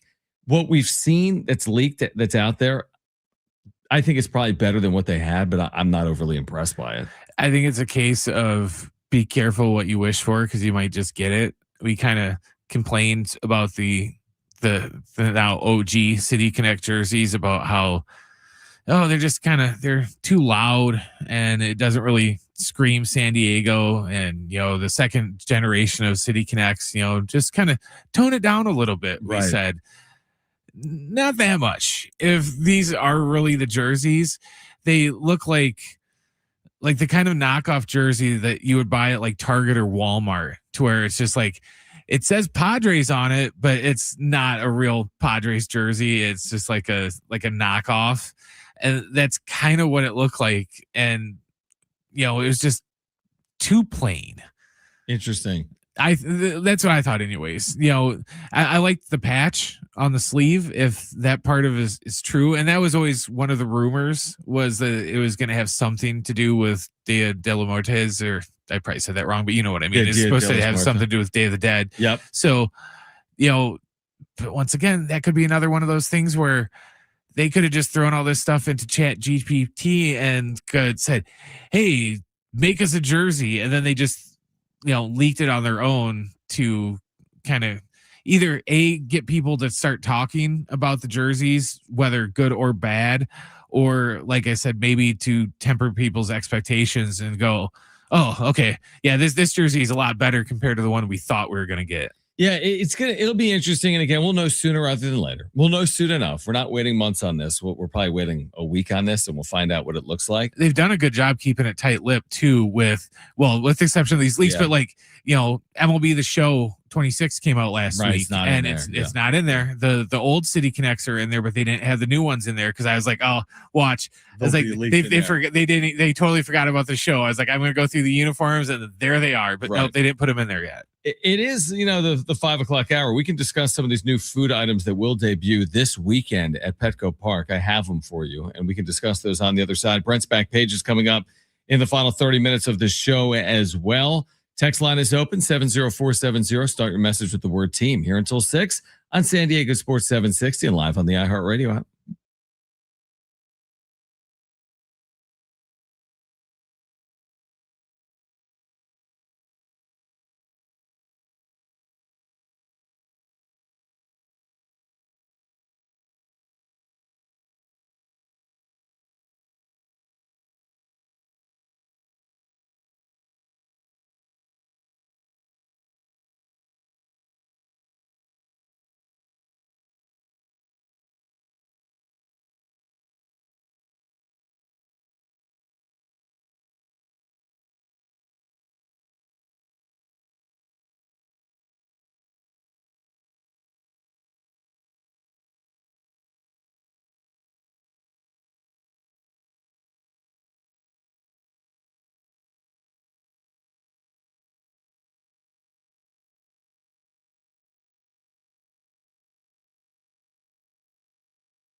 This report is sponsored by the California Department of Public Health Center for Preparedness and Response. In NBA news, the NBA Players Association is calling for a change to the 65-game rule. The rule currently states that players who do not play in at least 65 games in the regular season are ineligible for postseason awards, including All-NBA and MVP. In baseball news, Hall of Fame first baseman Frank Thomas has filed a civil lawsuit against the White Sox, Fanatics, and Nike for what he alleges is unauthorized use of his likeness on uniforms. The complaint stems from the team's sale of their City Connect 2.0 jerseys last year that had Thomas's number 35 on the front and then his name and 35 on the back alongside White Sox logos, trademarks, and Nike branding. Wildfires can happen anytime, and wildfire smoke can harm your health. Prepare now. Get a HEPA air purifier, N95 masks, and the Air Now app. Learn more at wildfires.cdph.ca.gov. Lots of dots. All right. San Diego Sports 760, John Schaefer, Brent Sperry. So, Brent, I don't know what you have planned for the back page, but did you have Padres food items in there? I did not. So this will be more of like John's, middle of the paper page right now. I did food stuff yesterday. We have some food stuff in there, but no. And I mean, it's like dinner hour, or it's approaching the dinner hour, and I'm actually starving. So let's make myself even more hungry by going through some of this. I'm looking at some of the new food items at Petco Park, all right, because they debuted them to the media. Now, here's interesting. You know the Pop Pie Company? They have like pot pies. Yeah, they got it's right by my house. Yeah, in University Heights. I've been wanting to go to that. So that's now. I haven't eaten there. My old roommates, what do they say? She used to love that place. Yeah. But I drive by it every day because, like I said, it's literally like 2-3 blocks away from my house. Well, Pop Pie Company is in the ballpark, so you can just grab it. Like there's going to be multiple offerings. That to me is very appealing. I've always been like a pot pie guy. Now again, I don't eat meat anymore, but maybe there's like a vegan pot pie. But I think for most others, there's probably a chicken pot pie. That's available at section 129. Just in general, here's some new food items. How about carnitas tater tots? So tater tots with meat on top.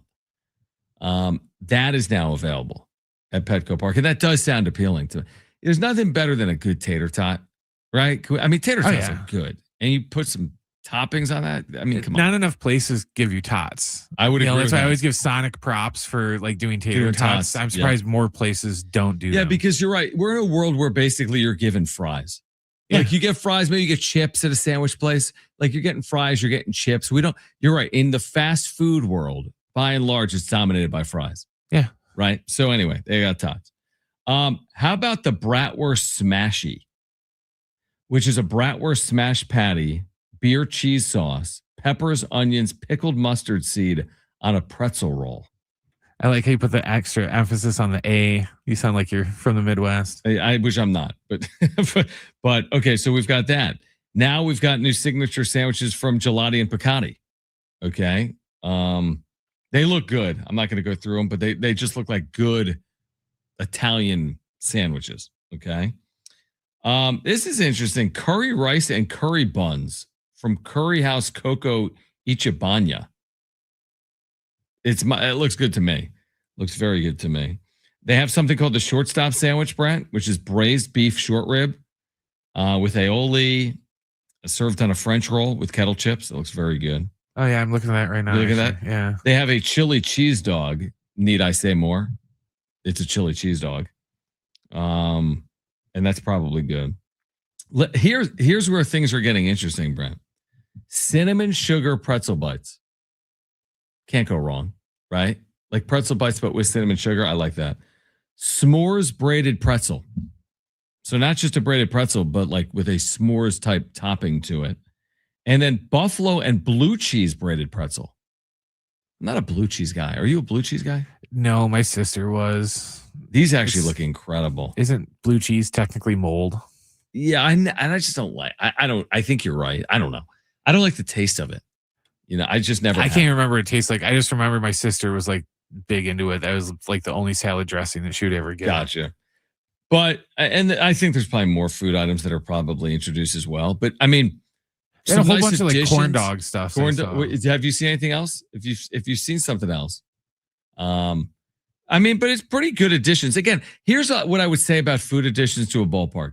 What gets the headlines is stuff we talked about yesterday, Brent, right? It's the crazy 140 ounce bucket of nachos. But honestly, what percent of people are eating stuff like that? Or like the, 36-inch hot dog? Again, what percent of people are eating that? But if you told me, hey, we're going to have a cinnamon swirl braided pretzel, great. Like people are going to eat that. Or sandwiches or whatever, loaded tots. Like these are things that actually people are going to eat. So again, the headlines go to it's 100 yards of cotton candy. Nobody's eating that.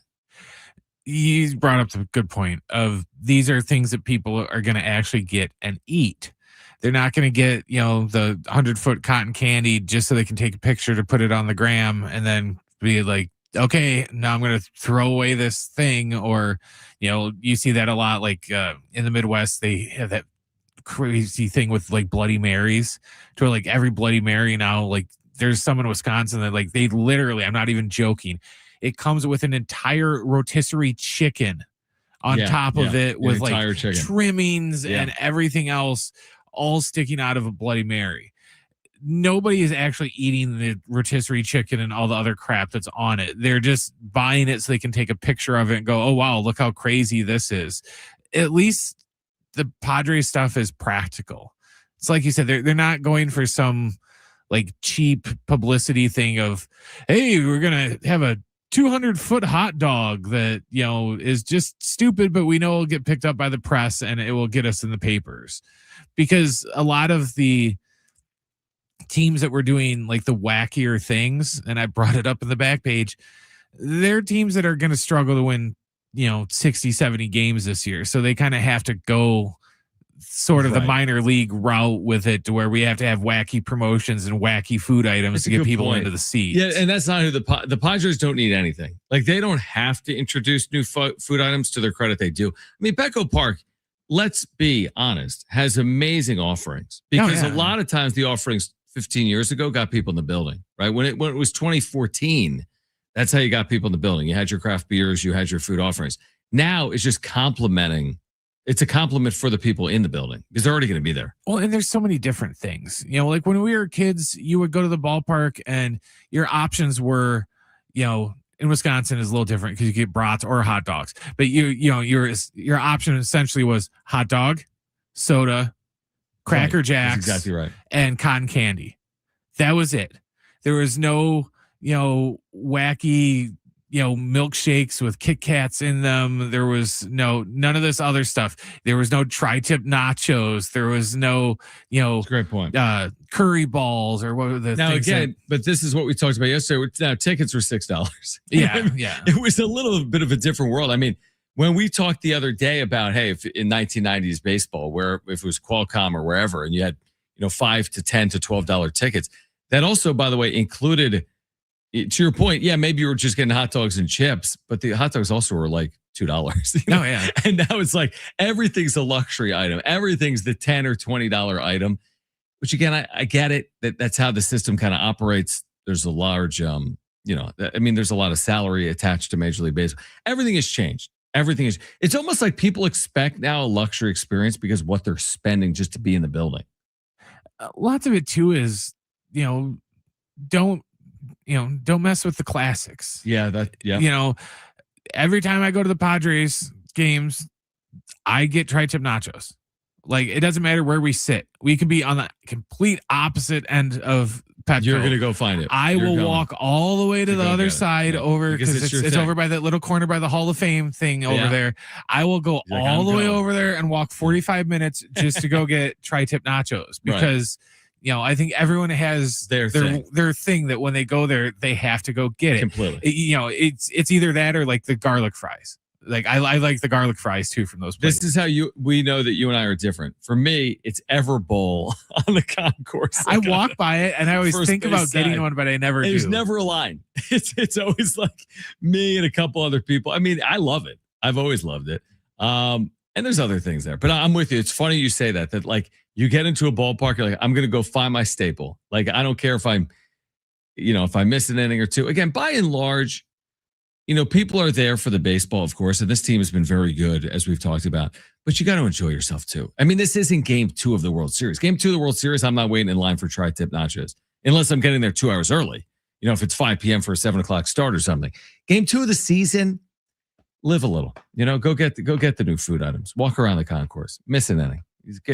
Enjoy it, I guess is the point. But yeah, I think this is the time of year. Like, have you been in the team store at all this offseason since it's been redone? Team store looks great. I was there recently with Jones. We picked some stuff up that's been redone. They put new video boards, Brent, up. If you're at Gallagher Square, it's now on the facade of those tall light structures. You know what I mean? Like on first and third base side, they go all the way up, the limestone like light structures. Because people at Gallagher Square aren't looking at that main video board, or even people in the outfield by and large aren't looking at the main video board. So now they're looking in front of them, and it's like, basically in the infield. Those new video boards have been installed, so it's gonna look new. And Petco Park, I know it's not brand spanking new, but it is a great ballpark. It is a great ballpark, and I'm not here to argue, is it the best or the second best? I'm just telling you it's a great ballpark in a great location with great offerings, and I can't wait for Thursday afternoon and this upcoming season. All right, we'll get back to Brent's back page on the other side. Again, we're here until 6 p.m. We will be broadcasting downtown coming up Thursday. Again, the Fletch Zone with Ben Fletcher and Sammy Long from 11 to 12:30 at Sidebar. I'll be on the air. Special time 12:30 to 2 will be the time of the show for opening day on Thursday from downtown at Sidebar. Normal show tomorrow from 2 to 6 right here on San Diego Sports 760. But we'll get to Brent's back page on the other side here until 6 p.m. Don't go anywhere. This is San Diego Sports 760. We are live on the iHeartRadio app.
All right, back with you. Final time, San Diego Sports 760. John Schaefer, Brent Sperry. All right, be with us all week long again, getting you ready for Padres opening day right here on San Diego Sports 760. Again, back with you tomorrow at 2. And then again, that programming announcement on the air special time on Thursday for opening day. Fletch Zone with Ben and Sammy from 11 a.m. to 12:30 p.m. I'll be on the air from 12:30 p.m. until 2 p.m. Just getting you ready for opening day, the ambiance, the scene, everything you need to know. We'll be on the air again midday on Thursday for opening day in downtown San Diego. All right, let's get to Brent's back page.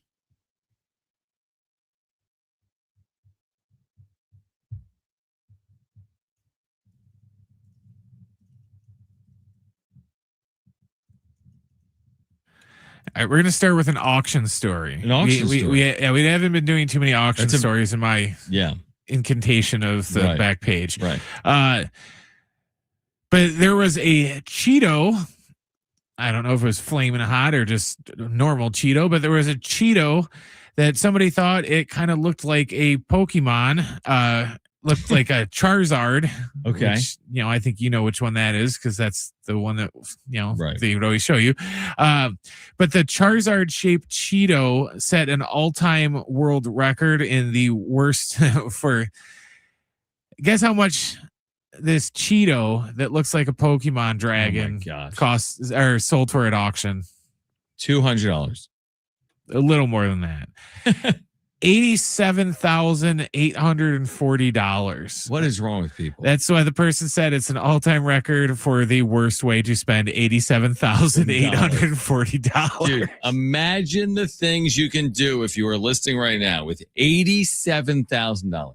Yeah, and it's so you see it's they even put it in like a little hard case, like it was a Barry Bonds rookie card or something. I mean, like that.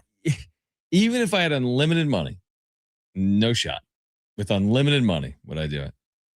Maybe with unlimited money. Unlimited money, I do it because you're gonna do crazy stuff if you have unlimited money. But that is $87,000. Yeah, that's ridiculous. And we've had some ridiculous auction prices over and items. That is up there for one of the more ridiculous ones. What else you got?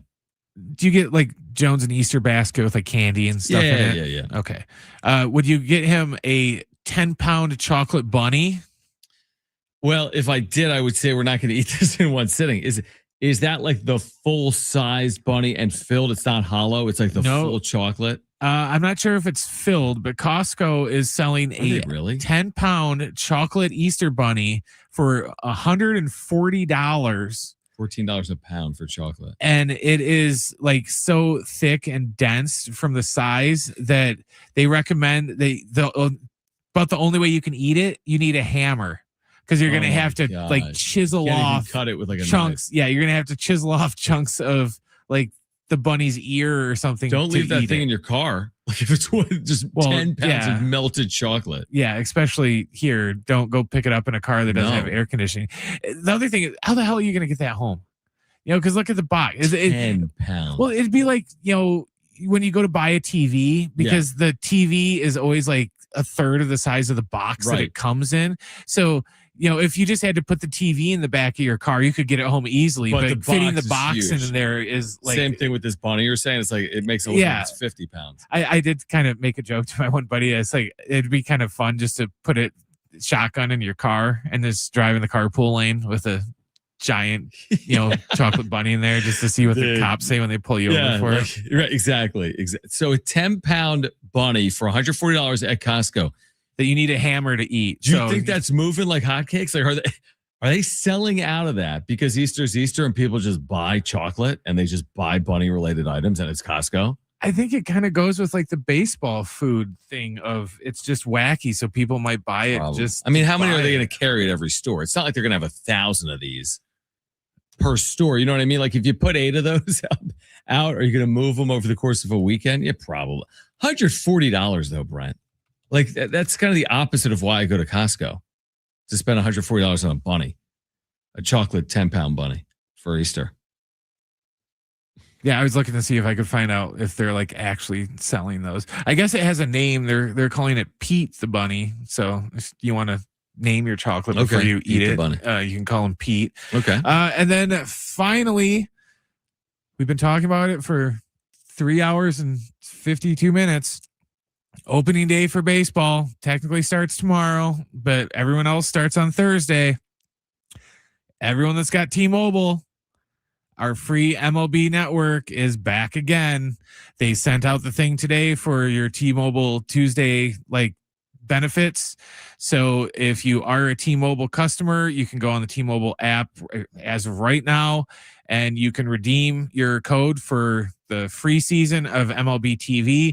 Granted, you won't be able to watch Padres games if you're in San Diego because it's only for out-of-market teams. Oh, the T-Mobile one is? Yes. You can still get the add-on thing if you want to. Right. So, you won't have to pay the fee for, you won't have to pay the extra. You just have to pay for the Padres portion of it. But you're saying you could watch everything else. Like you want to watch Reds, Cardinals. Yeah. So me being a Cubs fan, that's great. Every Cubs game that isn't in California, I can watch for free. So, if you're a Padres fan that doesn't live in San Diego anymore and you got T-Mobile, you get free MLB network for the entire season. Just have to go on the app and just redeem your code and then download the app and you'll be good to go. They've been doing this for a long time. And, I actually love it because 1 year subscription, they're not shy to tell you either. It's like $150, $160 for the year. Oh yeah, it's expensive. So, it's T-Mobile, and because you're a subscriber, and it's almost surprising to me that more people don't subscribe to T-Mobile. It's also like, it's always surprised me more people don't live in San Diego. It's like, how does everyone not live here? How does everyone not have T-Mobile? Like you said, they have all these offers. Well, I get free Netflix. I get free Hulu. I get free MLB Network. You get free food things every Tuesday for pizza and other things. So they give you a lot of freebies. So so if you have T-Mobile as your carrier, you go on there and you can get another year of free MLB TV. Yeah, I like that. I mean, that's, again, I don't have T-Mobile, but I had, within the last year or so, I considered it. I walked into a store with the intention of doing it, and I forget the circumstance. Well, for me, it wasn't, I didn't have T-Mobile. I had somebody else, but then they merged with T-Mobile. I can't remember who it was. It wasn't, I don't think it was Sprint, but it was somebody else. Whatever happened to Sprint? Great call. I think they merged because all the cell phone companies pretty much merged together. So, so you can get free MLB Network if you have T-Mobile. Again, for 2026. No, I like that. I like that a lot. All right, good stuff with the back page here on a Tuesday afternoon. All right, so again, tomorrow, normal show. Thursday, we're downtown, and we're going to be broadcasting from 11 a.m. to 2 p.m. on San Diego Sports 760. Ben Fletcher, Sammy Long from 11 to 12:30. Me from 12:30 until 2 p.m. Then normal show again. Oh, no, actually, we have a short show on Friday because we've got the NCAA tournament. We got Sweet 16 action Thursday at 4 p.m. We have Sweet 16 action on Friday at 4 p.m. So I'll be on the air Friday from 2 to 4. So ton going on this week, and we'll be here for you as another Padres season gets underway downtown in less than 48 hours. And we've got you covered for that coming up again this week here on San Diego Sports 760. And again, it's going to be, I think it's supposed to be a perfect day. The weather's been awesome. I think it's going to be warm. Do you have that, Brent? What's the weather on Thursday? 80 degrees or something? I think. Thursday is a high of 82. Yeah, I mean, come on. Let's see. By first pitch, feels like at 110 will be 81 degrees. Yeah. So no, it won't get. The feels like is not going to be any warmer than 82. So it should be perfect. Yeah. So anyway, we'll be down there. Looking forward to connecting with Padres fans throughout the course of the season, beginning Thursday from down at Petco Park, Padres and Tigers.